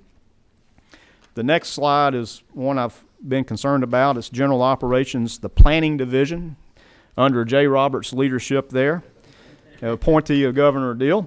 But let me tell you, they do a lot of work. There was no change in their budget. It's $1.76 million of state funds, which match almost exclusively federal funds. So in that big chart from the federal funds, there's one thing for planning over there. So they get most of their funds for planning. And also wanted to let you know that this year, the STIP development, the STIP is the 4-year financially constrained federal plan, will be underway in development. So our staff, the J staff with the planning office, will be out meeting with your local governments, having input and dialogue about what those projects are over the next 4 years to get input of what projects should we be looking at, what should be on the horizon, and taking all that in. So that'll be getting underway here this spring. So you probably will hear more about that. We'll have public meetings throughout the state to let people know what the STIP is looking like, and obviously to answer any of your questions and comments along the way too. The planning staff also works with Georgia's 16 metropolitan planning organizations. I think we lose sight of how many we do have, but across this state there's 16. Obviously the largest here is in metropolitan Atlanta, being the Atlanta Regional Commission. But also the planning division works on a lot of studies, and we're very proud that we have a freight and logistics study that was one of the first ones implemented in the nation, and that's now has become a national requirement to implement that, and we're ahead of the curve on that. Many states don't even have such a thing, so we're very proud of that. They also worked on the managed lane implementation plan. They work on county and multi-county studies for our counties, and they're even working on this little study called the Downtown Connector Study to figure out what's the solutions for the Downtown Connector, which coincidentally has 430,000 cars a day that travel on it. 430,000 cars a day through the Downtown Connector. So that was one of their early finds. So pretty big stuff. Moving into our next budget category, still under general operations, is the one called traffic management. And of course, traffic management does all kind of things. You can see the HEROES, one of our best program. We manage over 300 miles of roadways, which is 30 routes. We have about 110 HEROES. They're out there working 24 hours a day, and very proud of what those men and women do for us. We also have our traffic management system and our traffic management center and our navigator program. Some of the highlights this year where we partnered with Waze, if you're familiar with Waze, the traffic app, where we have a data sharing process now. So we get information about where they have crashes and incidents so that we can have HEROES and first responders get there. And we provide them construction information of when we'll have lane closures so that they can notify their users that there's going to be a road closure. And if you look at Waze, there's actually a thing where you can forecast I want to leave my house at X period of time, it tells me what time I'm going to be there. So they're actually able to use that. So again, a great partnership of using technology to make our system work even better. One of the big things, the $5 million increase for this budget program is going all toward traffic signal upgrades across the state. We're upgrading all 9,500 traffic signals, whether they're Georgia DOTs or cities or counties. We have new software that will be going into those so that they can be remotely worked on so that you can diagnose if there's a problem or make a change remotely. So we're very excited about that. And another thing we're excited about for this amended budget year is going toward adding our regional traffic operations program of where we connect signals all the way through corridors that may go through different cities or counties so that they're very efficient, so traffic flows better. And that takes continual maintenance and upkeep, and it also takes the connectivity technology that those signals sort of talk to each other, if you will. So we're branching out outside of Metro Atlanta. We have those here in Atlanta, and we plan to expand those, but we're going to deploy one in Savannah, and we plan to do so in Augusta and Columbus and Albany and all the other metropolitan areas, again, to make the most efficient use out of our existing assets. So very excited about that. Moving over to the next budget program is the Local Maintenance Improvement Grant. This is a very popular question. Yes? If I may, before we move away from the general, you got 1.6 million or 6.3 million or something in operation and general administration. You've been wildly successful with the bundling on the maintenance part of it. Mm-hmm. And you mentioned several of those programs, of which you said 80% of it is done through contracts. Do you do any bundling of that? On your design and on your... Yeah, we actually do different things. Similar to, we will do a procurement for on-call services, which would have sort of the menu of services so that every project we don't have to go procure. The bigger projects we procure and have a competitive process to make a qualified selection, but we have several basically on-call consultants as well that says we need a traffic study or we need you to look at a pipe, and that way sort of the menu that we can work off of. But if you're bundling the bridges in a particular geographical area, Mm-hmm. which increases efficiency, as you mentioned, are you also bundling those right-of-ways? Are you also bundling, the design costs, things of this nature? I don't know, just thought it might be one of those ways to help lower your cost as well. Yeah, probably not to the bundle, but again, we're trying to be efficient with, we either use the on-call services, or if it's a big enough project, we try to put those out to be competitive to try to marry that up. Thank you. Thank you. So, local maintenance improvement grants. The amended budget request is $173.9 million, which is an increase by $8.35 million. And just as a reminder, this program is where cities and counties submit their requests that match up or exceed their formula-based budget allocation.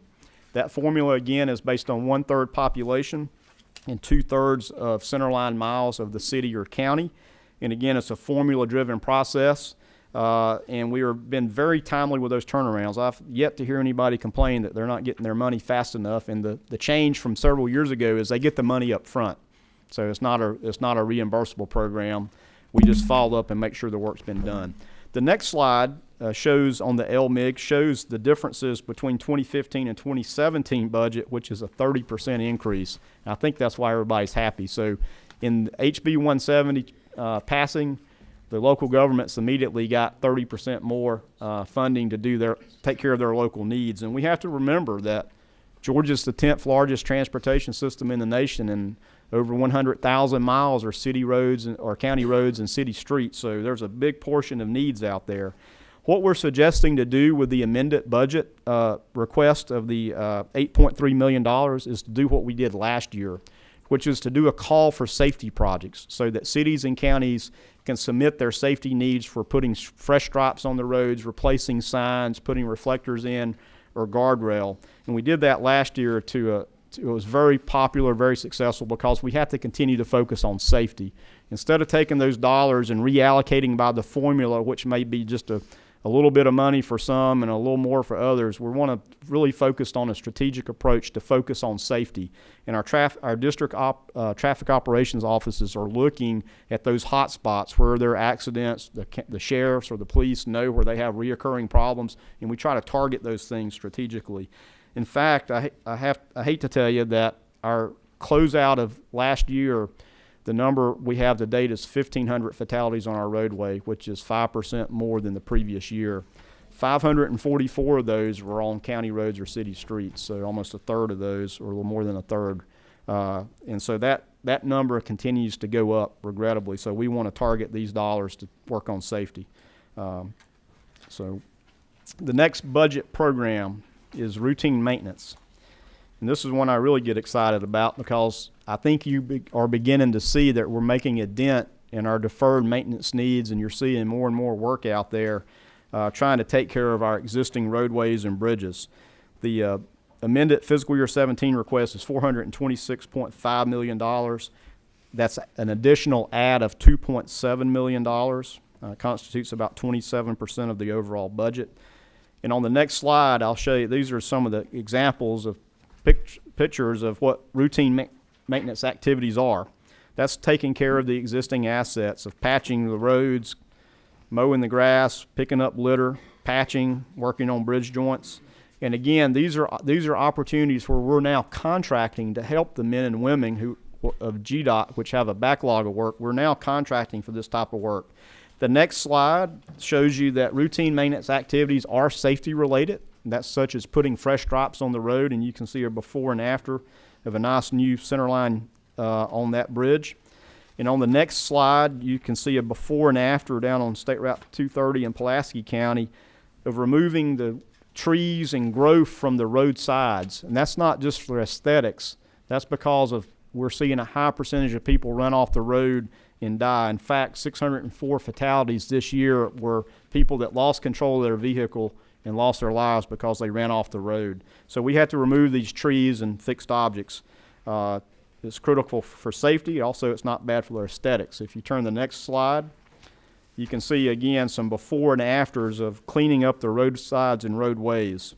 And in fact, part of that cleanup comes in the form of mowing. We're now outsourced all our mowing for the entire state, which gives our men and women more time to focus on those more critical maintenance activities. And we've increased the frequency. On interstates, we're mowing them 4 times a year and picking up litter, whereas before we only did 3. On all our other state routes, we're doing 3 times a year instead of 2. And so hopefully you'll see an improved roadside appearance. That's very important. The litter pickup's very important. This next spring, when spring has sprung, hopefully you'll see an improved appearance as you travel this great state. The next slide is routine maintenance. It's called ITB Tracker, and that's code for invitation to bid. And this, I just wanted to highlight again that we're creating new opportunities for small businesses, and this is really where you can be of help when you go back to your districts, is let people know to go to that garoads.org website, because we've really streamlined a way to do business with GDOT. You do not have to be a big highway contractor to do these activities such as patching roads, repairing pipes, cutting trees, repairing fence, repairing walls. We need those small businesses. Again, we're working with our supportive services to try to get small veteran-owned DBE businesses to do this work. As I mentioned before, we've awarded over $100 million to those type of projects. And we're doing this through the Georgia Procurement Registry, which is part of DOAS. So what happens is a contractor that wants to do business goes on the DOAS website and registers as a vendor. And they get on an on-call list, and they list the type of work that they do, potentially if they can cut trees, if they have a tree service. So every time a district has a need to cut a tree, they send a electronic bid invitation that goes to email to each of those businesses that says, hey, I've got a tree that needs to be cut in Pulaski County on State Route 230. And so that contractor can bid on it. So we're streamlining that. So it's not a monthly bid, it's an on-demand service contract. And we sign the contracts, once they get certified, we'll sign a contract with that contractor so they're ready to do business. All they have to do is bid. And so we're seeing this to be very efficient and seeing it continue to grow. This slide just represents a tracking spreadsheet that shows that 105 that we've bid. We've got $59 million sitting in the hopper right now that's in the process of being bid. A great win, I think, and probably a great outcome of HB 170 that we're actually getting Georgia contractors working. And certainly we have a lot to do. The next slide is hot off the presses, and for your eyes to see for the first time ever publicly is a new program called CHAMP. Very similar to HEROES. The CHAMP is the Coordinated Highway Assistance and Maintenance Program, of which for 16 hours a day we'll have a service patrol called CHAMP on all our interstates in Georgia outside metropolitan Atlanta. And their goal is to do really 2 things. One is to be like a hero, to provide assistance to stranded motorists. And 2 is to perform maintenance operations such as picking up big litter, pulling retreads out of the road, cutting trees back that are blocking signs, doing minor maintenance work, or maybe shovels and hand tools. And they'll patrol about a 50-mile loop for 16 hours a day. And you can call 511. Now, this will happen on all the interstates except Northwest Georgia for I-59 and I-24. They cut from Alabama to Tennessee. We don't have anything against them, but we're focused on everything else for now. So very excited about this. This will be getting underway early this year, ramping up. It'll take a little bit of time to ramp up, but by summer we should be deployed. And I think this is a real benefit to the citizens of Georgia to have that service patrol, knowing that somebody's out there to help you if you're stranded, but also just taking care of our appearance of our roadways, of keeping the litter picked up and doing that constant maintenance that's always a need out there. So this is what this vehicle may look like. So we're moving forward. This is an outsourced effort as well. These are not using any GDOT staff to do this. But you will interface just like you do with Heroes through dialing 511. The next budget program we had listed was payments to CERTA.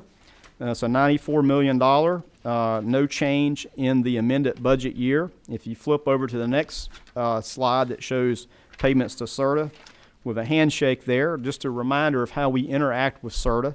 Really in three ways. One is CERTA operations for their toll management of express lanes, of which we have more and more express lanes coming on. In fact, at the end of this year, I-75 South Express, end of this month, excuse me, don't scare you.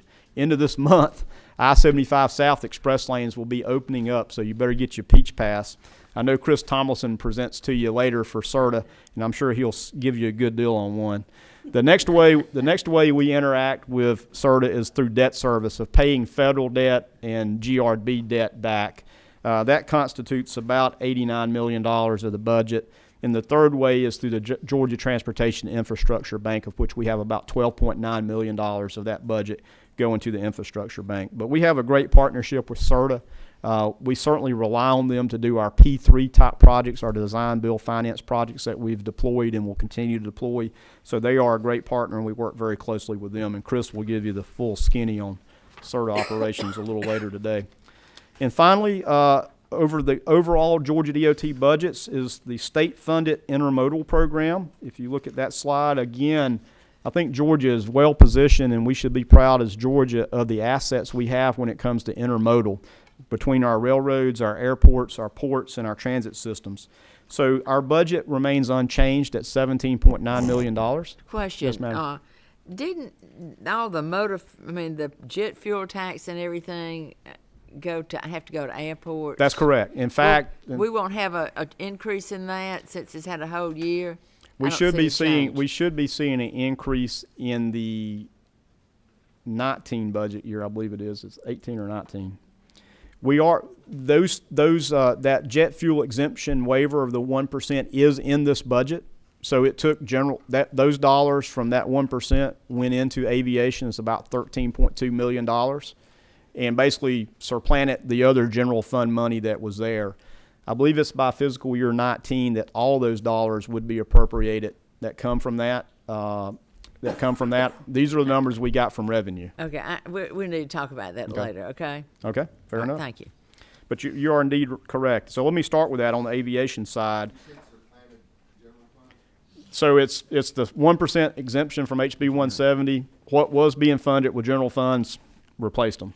But I think federal dollars you have to, don't you? It doesn't have to go to aviation or something? It does. Okay. It has to go to a state-funded aviation program, and that's how we actually deploy those. And that's Okay. a 90% federal, 5% state, 5% local. Okay. The total budget for intermodal, the 17.9, does leverage about $67 million of federal. So it matches federal and then does some things federal dollars can't do, especially in airport aid. Obviously, we have 104 airports throughout the state. Every year, we have about a $250 to $260 million request of need, of which a lot of that is not federally eligible. The basic maintenance is not. We're somewhere between $60 to $100 million of covering that need. So every year, we have a much longer list of airport aid need than there's dollars for. Also, for ports and waterways, of course, we're blessed with our two ports on the coast, of which GPA will give you a great update, I'm sure, later today. But just so you know, again, we're very engaged with the Savannah Harbor Expansion Project. We actually acquired the right-of-way for the mitigation, some of the right-of-way necessary for some of the features as dissolved oxygen, and been very engaged, obviously, with GPA through this project. And there's a lot of a lot of ongoing work and making a lot of progress down on the coast. Certainly, we're blessed to have those two ports. Also, the rail program, again, we have 490 miles of state-owned short-line rail. We budget about $486,000 of state funds. Leverages not too much of federal in this program, but we're very grateful and thankful for the 5 projects that were bond funded last year, total about $8 million. I believe that was Heart of Georgia, Georgia Southwestern, Chattanooga, Chickamauga Railroads. Did 5 projects to help take care of those existing state assets, so we're grateful for that. And in transit, we have $3.2 million of state funds that leverage about $31 million of federal, and a lot of that is the federal transit dollars that help the rural communities and even urban communities with transit. In fact, out of Georgia's 159 counties, 125 have public transit. So we think about transit as thinking about MARTA, maybe some of the things here in Metro, but there's 125 counties that provide transit services, and we help support that and administer the federal program across transit. And so that's the intermodal program. And so now I've given you sort of the overview of all GDOT programs, what they consist of, and what the amended budget year is for 17. The next slide is the FY18 budget request. Actually, let's wait on the Okay. on FY18 because we're just supposed to be doing the amended budget. Well, y'all tear that first. page out and throw it away. It never Okay. existed. All right, if you don't mind, because we're That's running fine. late, and if That's we can, fine. you'll be coming back on about the 18 budget, and we'll have another chance to hear. And we appreciate the job you're doing. You're doing a tremendous job, and we're proud to have you a commissioner and our board members. Well, thank you, Madam Chair. Thank you. On the intermodal, do you use that for any kind of rural runway expansion now? I know that Georgia used to do some of that. Right. It's some things are federally eligible. We do. Some things are state eligible. We do. But aprons, extensions, runarounds, all those things are eligible. And I didn't mean to cut you That's off, okay. but we're That's great. looking forward to talking to you about Just the look at 18 that budget. last slide. It shows you a lot of orange barrels and cones, and that you get used to that picture. Okay, All right. good. Thank you very much. Thank you so much for Thank y'all. everything you do. I have a question. I'm sorry. Quick question about the Chant program. Now, is that going to be for the 18 budget, or are you talking about using No, funds for? it's 17 budget. Okay, well, a couple questions if I may, real quick. How much is that going to cost approximately? I'll have to get that to you. I don't know off that program off the top of my head. Okay, and real quick, you said that's going to be contracted out. Yes, it is. Okay, so are we going to be responsible for the equipment, or is the contract company going to take care of all the equipment? Contractor takes care of equipment. Okay, so that they would take care of maintenance and all that stuff Correct. as well. Mhm. Okay, thank you. Okay, we'll get Thank that you. to Thank you. And I know I'm the worst abuser of this, but later on, if we can just hold our questions to the end, maybe we can catch up. But I'm the one that does it the most, and I'll try to do better. Thank you. Thank you. Next, we have Department of Agriculture. Good morning. Good morning, and I think we're sorry that Commissioner Black could not be with us. We indeed got Trump today, and he is in Washington, and so we're just proud that he's up there looking after Georgia's interest. Thank you, and we're so glad to have Kelly Dudley, CFO, yeah, and Bo Warren, and who's Bo, our y'all all policy know director. Bo is back around, and and I think most of y'all know Bo from past times, and we're glad to have you back working with the legislative thing. And thank y'all so much for coming and Of course. and presenting. Okay. Sure. Thank you, one, for your grace and patience as Bo and I do this in replace of Commissioner Black. I think he would want to thank you for all your support for our FY17 budget. You gave us about $500,000 for vehicles, which we have ordered, and they are on their way. One thing we have done to make some process improvements on vehicles is we're using the Fleetistics program, which is a new program in DOAS, where you put a tracking device on the undercarriage of the vehicle of your fleet, and you can know idle time, you can know where every vehicle is at every moment, you can tell if too much gas has been put in a tank, if it's only 17 gallons and they put in 23. It shows that they've put more than they should. So a lot of fleets in the private sector are using this type of technology, and so we want to implement that since we have about 270 vehicles out on the road on any given day assigned to specific inspectors. So thank you so much for that investment, and we will be asking for an additional $500,000 in FY18. You also gave us about $1 million for maintenance and repair on not just our markets, which has been the historical providing, but we expanded that to all of our buildings, which includes a couple of our offices in rural Georgia and to our Tifton lab, which is integral to our operations. So appreciate that. We had a power outage at Tifton earlier this year, and that money is providing generators, so we won't have any loss of operations. So that was a big win for us, so appreciate it. Also for gate officers, which Bo can speak to a little bit more, you gave us some funding to hire some folks to get out on the road, make sure people are in compliance, mainly retailers, educating them on how they should be using the gate card and how they should be tracking it. So I'll let Bo talk a little bit about that and how many we've hired and such. So with the $200,000 that we received this fiscal year, we were able to hire 5 what we refer to as gate compliance officers. And these are 5 part-time positions, and they're scattered out in 5 different regions around the state. And their focus is to specifically work with the retail community about the gate program, how it works, proper implementation.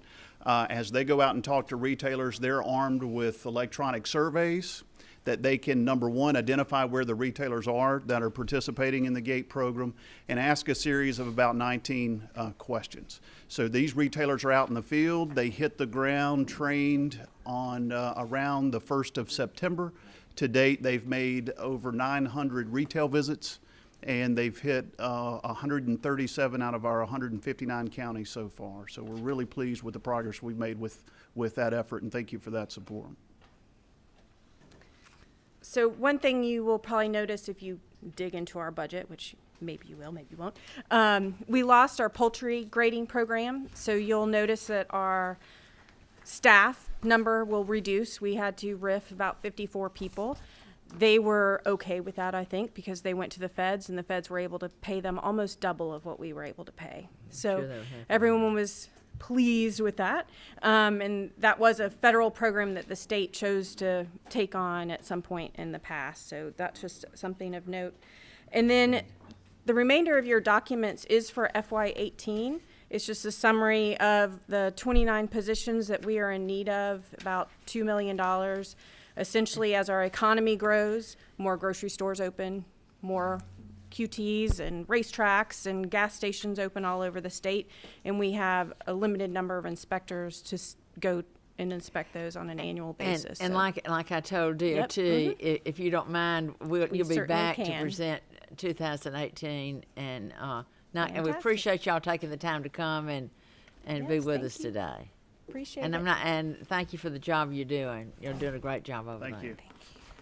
And very much. I will tell Commissioner Black what a good job. He was well represented here. Okay. Thank you. Public Service Commission. We've got just we'll run. Can you believe we caught up? We've got 5 minutes. Can we take a 5-minute break? Madam Chair, I bet I can get it done in 5 minutes. Okay, all right. Or close thereof. Okay. And good morning. Good and morning. Thank you, members of the committee. I'm here with Bill Edge, Terry Pritchett, our budget officer, and Deborah Flanagan, our executive director. Thank you for all that you do. Just a quick update on what's going on. There's always questions about Vogel 3 and 4. When we approved Vogel in 2009, we anticipated the plants to be on in 2017 and 16. That's not the case. Now the operational dates are scheduled for 19 and 20. There's still substantial pressures on those dates to meet those dates. The recent settlement with the company has further committed us to that 2021 dates that they're saying now, and that there's a huge financial risk for the company if they don't make those. But clearly, Vogel 3 and 4 have the opportunity to power 500,000 new homes in our state, and the benefit of ratepayers and Georgians for decades to come. and the future of nuclear energy, even with the pressures of construction and time schedules, remains bright. Many other states are now starting to look at the future of nuclear. Duke Power in North Carolina, Progress in Florida are looking at that as well. We continue to go ahead and look at the nuclear future in our state by approving review and potential startup of another plant in Stewart County, just south of Columbus. We believe that that if there is a future for nuclear power, we've got to start, and the company has to start to plan today. And that's one of the things that we approved this past year as well. We continue to grow solar in our state. 900 megawatts of new solar is growing in our state today. 1,600 megawatts are approved to be online by 2021. Georgia happens to be the 4th fastest growing solar state in the country, and without a renewable portfolio standard that neither the commission nor the legislature has taken up. We believe it is a more organic process. It's cost effective and efficient, that we're not adding upward pressure on rates. And it's one that allows the state to grow its renewable portfolio and not affect the ratepayers in our state. So we think that, that it's an exceptional process of what we've done. The Southern Company merger with AGL Resources was approved this year. It freezes Georgia Power's rates as part of the agreement for the next 3 years. We also keep the headquarters of one of our homegrown companies in the state, and I think that was a fundamental as well. We also lowered the fuel rates that Georgia Power has on and what they pass along directly to the customers in the state. One of the greatest federal-state partnerships that we have is our pipeline safety inspectors. They're 80% funded by the federal government. The commission has inspected more than 85,000 miles of interstate transmission and distribution lines during 2016. The authority over AGL and their distribution system is tantamount as well. That, coupled with the 20-year plan that we've had to replace their bare steel and cast iron, has made Georgia one of the safest, most fundamentally sound gas distribution systems in the country. And it's no part in question to support from the legislature to support our pipeline safety inspection division. Our administration continues to go ahead and receive close to 5,000 documents a year, 725 new dockets, and we manage a $10 million budget, and small for the job that we do. Our budget requests are small. Originally, we had requested a new automobile. That need is not there any longer, and so I'm proud to say that we're not requesting that in our budget.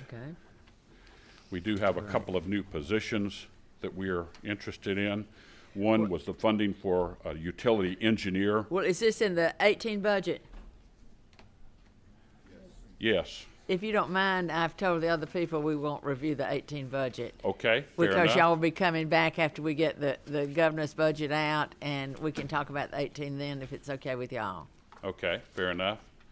And so just three positions, a utility analyst on our electric unit, and one additional unit, a utility analyst on our renewable or EERE staff, and then, as I said, one utility engineer on the Vogel cost monitoring docket. Okay, wait, let me, in this summary, okay, are you requesting these positions in 2017 or? That's all 18 as well. I wasn't looking, so. Oh, okay, all right. The 17 budget had a vehicle in there, I think, as well. So you're not requesting any additional money in 17? No, ma'am. All right, thank you. That's what we like to hear. Thank you so much for the job y'all are doing. And I'm sorry that it took longer than 5 minutes. Oh, no. So- Yes, we have a question. I'm sorry, Representative Pitt. Stepped out just a little bit. The new nuclear plant looking in southwest Georgia, have you got a site already picked out? It's Yes. at Stewart County. Which would be great for Stewart County. Remind me where Stewart County is. Stewart County's in Gerald Green's district. Okay, all right, okay. You know, we still miss Something. Mac Barber, who was on the commission for a number of years. He knew where every city, every county was in the state. I used to think that Mac was bluffing when he would do that. but he never was. He always knew where every city was. Lumpkin, Georgia is in Stewart County, and that's where And the so- Little Grand Canyon is. The company has had significant plant site there for a long time. Nothing's And going we have approved in a 3-year plan some investigations and allowing the company to start the process because it's a long licensing process. We couldn't approve anything for them to do in 2025 or 2030 unless we started today to give them that option to go ahead and fuel Georgia's needs with nuclear power out of Plant Stewart. Well, and Stewart County is not very well populated. It probably has about 3,000, 4,000 people in the whole county. So, thank you. Thank you, ma'am. For coming. Can we next at, we're going to be a little early, I think, if we can. I've got 10 to 11. Can we take Department of Community Affairs at 11? Give us a little 5-minute, 10-minute break. Is that okay? We've been sitting here since 8:30. Some of us already took our breaks. Well, if they become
Thank you, everybody. We're so glad to have Commissioner Knowles here with Department of Community Affairs. And if you'd like, you don't have any board members here. I don't even know if do you have any board? No, ma'am. Some of the other commissions had board members, and we're so glad to have Mr. John Ellis here. And then we all know Seth. Seth is here, and we also have Mr. Nunn here, and we're glad to have him here. And then we're also glad to have Alyssa. I had a senior moment right then, just a big one. Okay, thank you so much. Thank you, Madam Chair. And I've passed out a little PowerPoint presentation that y'all can follow along with. And if you look at the first page, it's really just a 50,000-foot overview of our agency. And you know, at DCA, our job is to provide technical assistance and financial resources to help communities prepare for economic development opportunities and to create workforce housing. And we really think a hallmark of DCA is collaborating with communities and local government leaders to develop locally driven solutions to issues that communities are facing. We have about 425 employees, and we run 65 programs, but they each fall into one of three main buckets, which is safe and affordable housing, community and economic development, and local government assistance. The second slide will give you an overview of our FY17 operating budget. Our total current budget is about $260 million. The majority of that is comprised of federal funds, most of which come to DCA from the Department of Housing and Urban Development. About $58 million are state funds, and another $16.9 million are agency or other funds, which is primarily Georgia Housing and Finance Authority. Most of the state funds are passed through to other entities, but $4.9 million is used to leverage federal dollars. We get $70.3 million federal dollars with that $4.9 million in state funding, and that leaves us about $6.5 million to fund our program operations. Our budget is generally around $270 million each year, with occasional fluctuations in state funds. For example, you may recall in FY15, the One Georgia budget received an additional $55 million, which funded the Governor's Connections in Classrooms initiative, in addition to the base appropriation of $20 million. And we also had an additional $20 million in the Regional Economic Business Assistance Program as well. If you look to slide 4, you can see an overview of our housing programs. For over 20 years, DCA has been charged with ensuring that all Georgians have access to safe and decent and affordable housing. And the housing programs we administer really run the spectrum of needs there, from home ownership to rental assistance to foreclosure prevention. In the last 3 years, we've helped over 3,500 Georgians purchase homes with our Georgia Dream program, which provides down payment assistance to eligible first-time homebuyers. We provide enhanced down payment assistance for those first-time homebuyers employed in public protection, education, military, or health care. We know that often starting salaries in those fields, which we consider to be essential fields in a community, are pretty low, that make it very difficult for a family to be able to save for that down payment, and that's why we provide a little bit of enhanced assistance for those areas. We also have a homeowner assistance program called CHIP, Community Home Investment Program.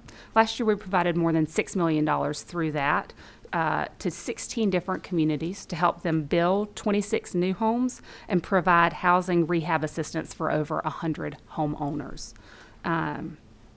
And in terms of foreclosure prevention, since the housing crisis began in 2008-2009, we have helped almost 10,000 families in 134 Georgia counties stay in their homes and prevent foreclosure. The rental assistance, each month we process more than $8 million in low-income housing assistance payments through our Housing Choice Voucher Program. That's the federally funded program commonly known as Section 8. We administer that on behalf of the state. that serves a little more than 16,000 Georgia families through direct payments to private landlords. And we also make sure to look out for our veterans. We provide rental assistance to over 500 veterans every year. In terms of the homelessness assistance, we have a number of programs to help in that regard as well. The main tool we use for that is our Emergency Solutions Grant program, which is just over $5 million. We grant those monies out to nonprofits and local governments to help them in their efforts on homelessness assistance and prevention. If you look at slide 5, you can see an overview of our community and economic development programs. This program budget includes 3 separate federally funded programs to help address local community and economic development needs. Our flagship one is the Community Development Block Grant Program, commonly known as CDBG. It is probably our most significant flexible source of federal assistance available to towns and rural areas, available to address a wide array of community needs ranging from economic development efforts to infrastructure improvements to community services. Through this program, over the last 5 years, we have created, expanded, or rehabilitated 34 public facilities, including youth centers, shelters for the disadvantaged, and senior centers. This means nearly 70,000 Georgians now have safe places to gather and socialize. Over the last 20 years with CDBG, we've improved water and sewer services for nearly 200,000 people across the state. In this bucket, you also have the Appalachian Regional Commission. We administer that for the state of Georgia. It provides competitive grants for community projects in those 37 counties that are designated as part of the Appalachian region in the northern part of our state. This is, again, pretty flexible federal dollars that are able to be used for a wide array of needs there. We also, in this bucket, have our Georgia Commission for Service and Volunteerism, which is the state's administration of the AmeriCorps program. We encourage community engagement and aim to bolster the impact of nonprofit, faith-based, and community organizations across our state. Last year, we provided funding for local programs supporting 481 AmeriCorps members across 19 nonprofit and public agencies. In terms of state community development, we have our Main Street team, which is trained to recognize opportunities and develop solutions to stimulate interest and investment in our downtowns. Successful downtown development programs use a wide range of financial tools like our Downtown Development Revolving Loan Fund. And our staff usually can help communities get in the right direction there. We also, in this bucket, have the REBA program. We assist the important work done by our friends at the Department of Economic Development in bringing good jobs to Georgia. In the past year, REBA funds were used to create more than 25,000 new jobs and generated more than $4.4 billion in new investments through the relocation or expansion of 365 companies. Last year, we leveraged $14.5 million in REBA funds to generate $460 million in private investment, creating and retaining 7,700 jobs around the state.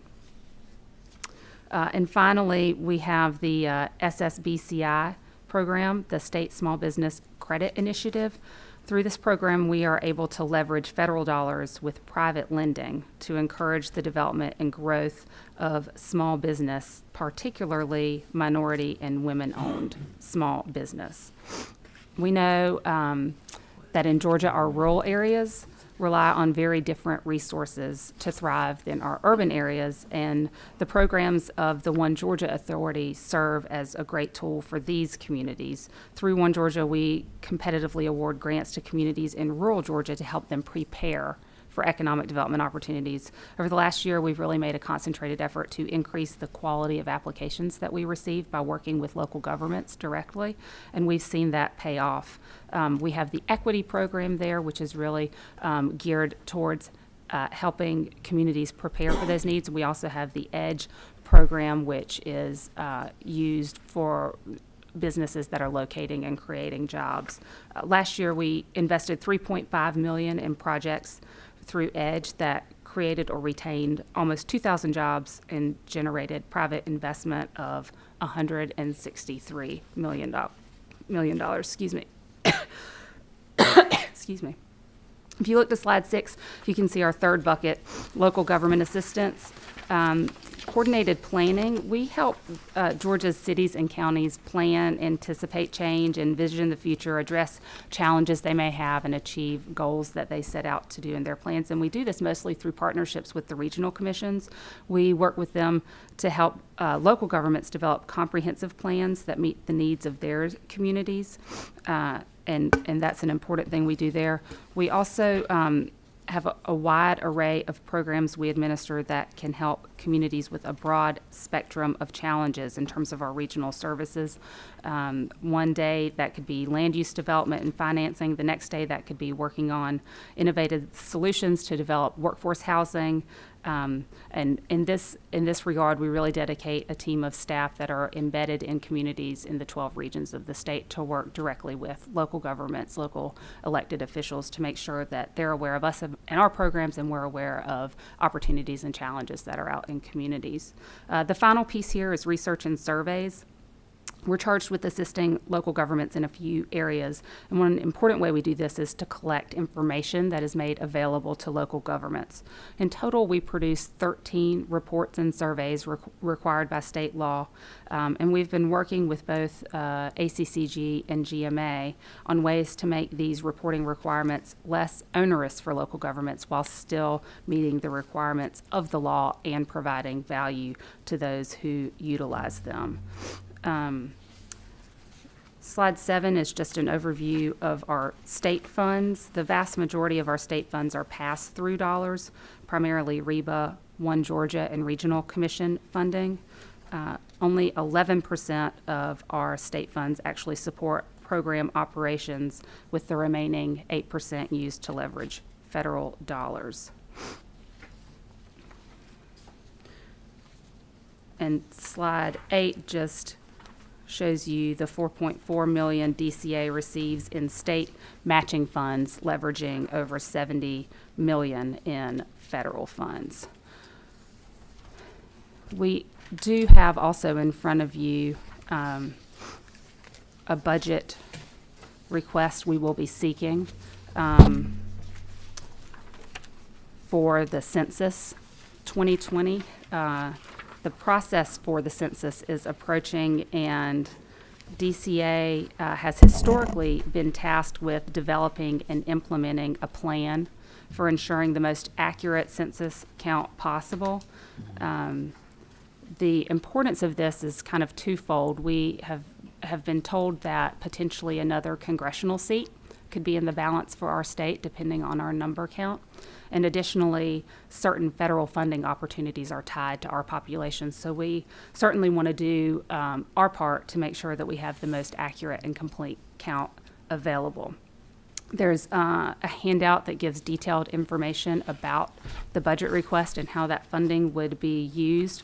We would be seeking a little over $2.2 million over a 3-year period for the work. Is that in the Y-17? I think, oh, you're going to pass that out? Okay. So we would welcome it as early as we could get it, but we know that the work will take place over a period of 3 years. Much of the work is going to be front-loaded, and so the earlier we can start getting that funding, the earlier we can start on the things that we will be doing. We'll be working in partnership with the Geospatial Information Officer at DCA, with the 12 regional commissions, with ACCG, GMA, and the Carl Vinson Institute of Government in the work that we're proposing there. Well, that is really important for us to get that other congressional seat. Yeah, we've had a big population growth, and thank you, Madam Chair. I have some questions. Is the regional commission under this, is regional commission under here? All the regional, funding for the regional? Well, not all of their funding. Their funding through us is for comprehensive planning. I think they have contracts with other agencies to do different types of services. Because most of the funding is done locally, are they all, I mean, like, employees and so forth for regional commissions are funded through DCA? Is that, no? We don't really, I wouldn't say we fund their employees. Yeah, yeah, But jurisdiction comes, or Right, responsibility comes right. through DCA. it does. Any other questions?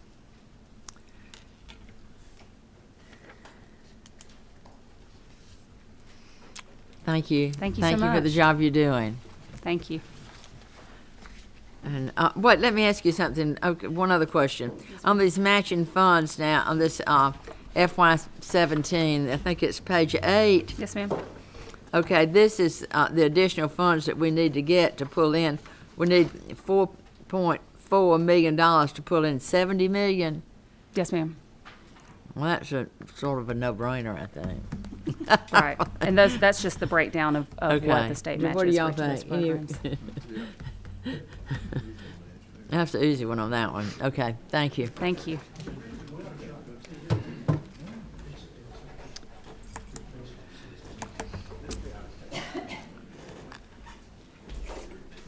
Okay, does everybody vote to try to get them to get this?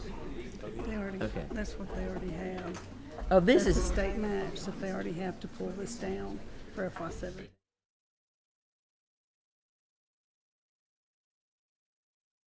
something. John, what are y'all, the only thing you're asking for in 17 is what? I misunderstood. I thought you were asking for this matching funds. No, ma'am, that's our base appropriation. Okay, that's in your there. base appropriations. Yeah, just the Okay. census. Just and the census. over is 3 years, so wherever it ends up in there, but in there, probably but most the of the sooner work the will- better. but yes, That's all ma'am. you're asking for, okay? What's the amount? What's your 2.2 million. 2.2 million. Is that in here? It's in the handout. In the handout, okay. Thank All right, thank you. Yes, ma'am. Okay. Let me, can I have, okay. Thank y'all so much for coming.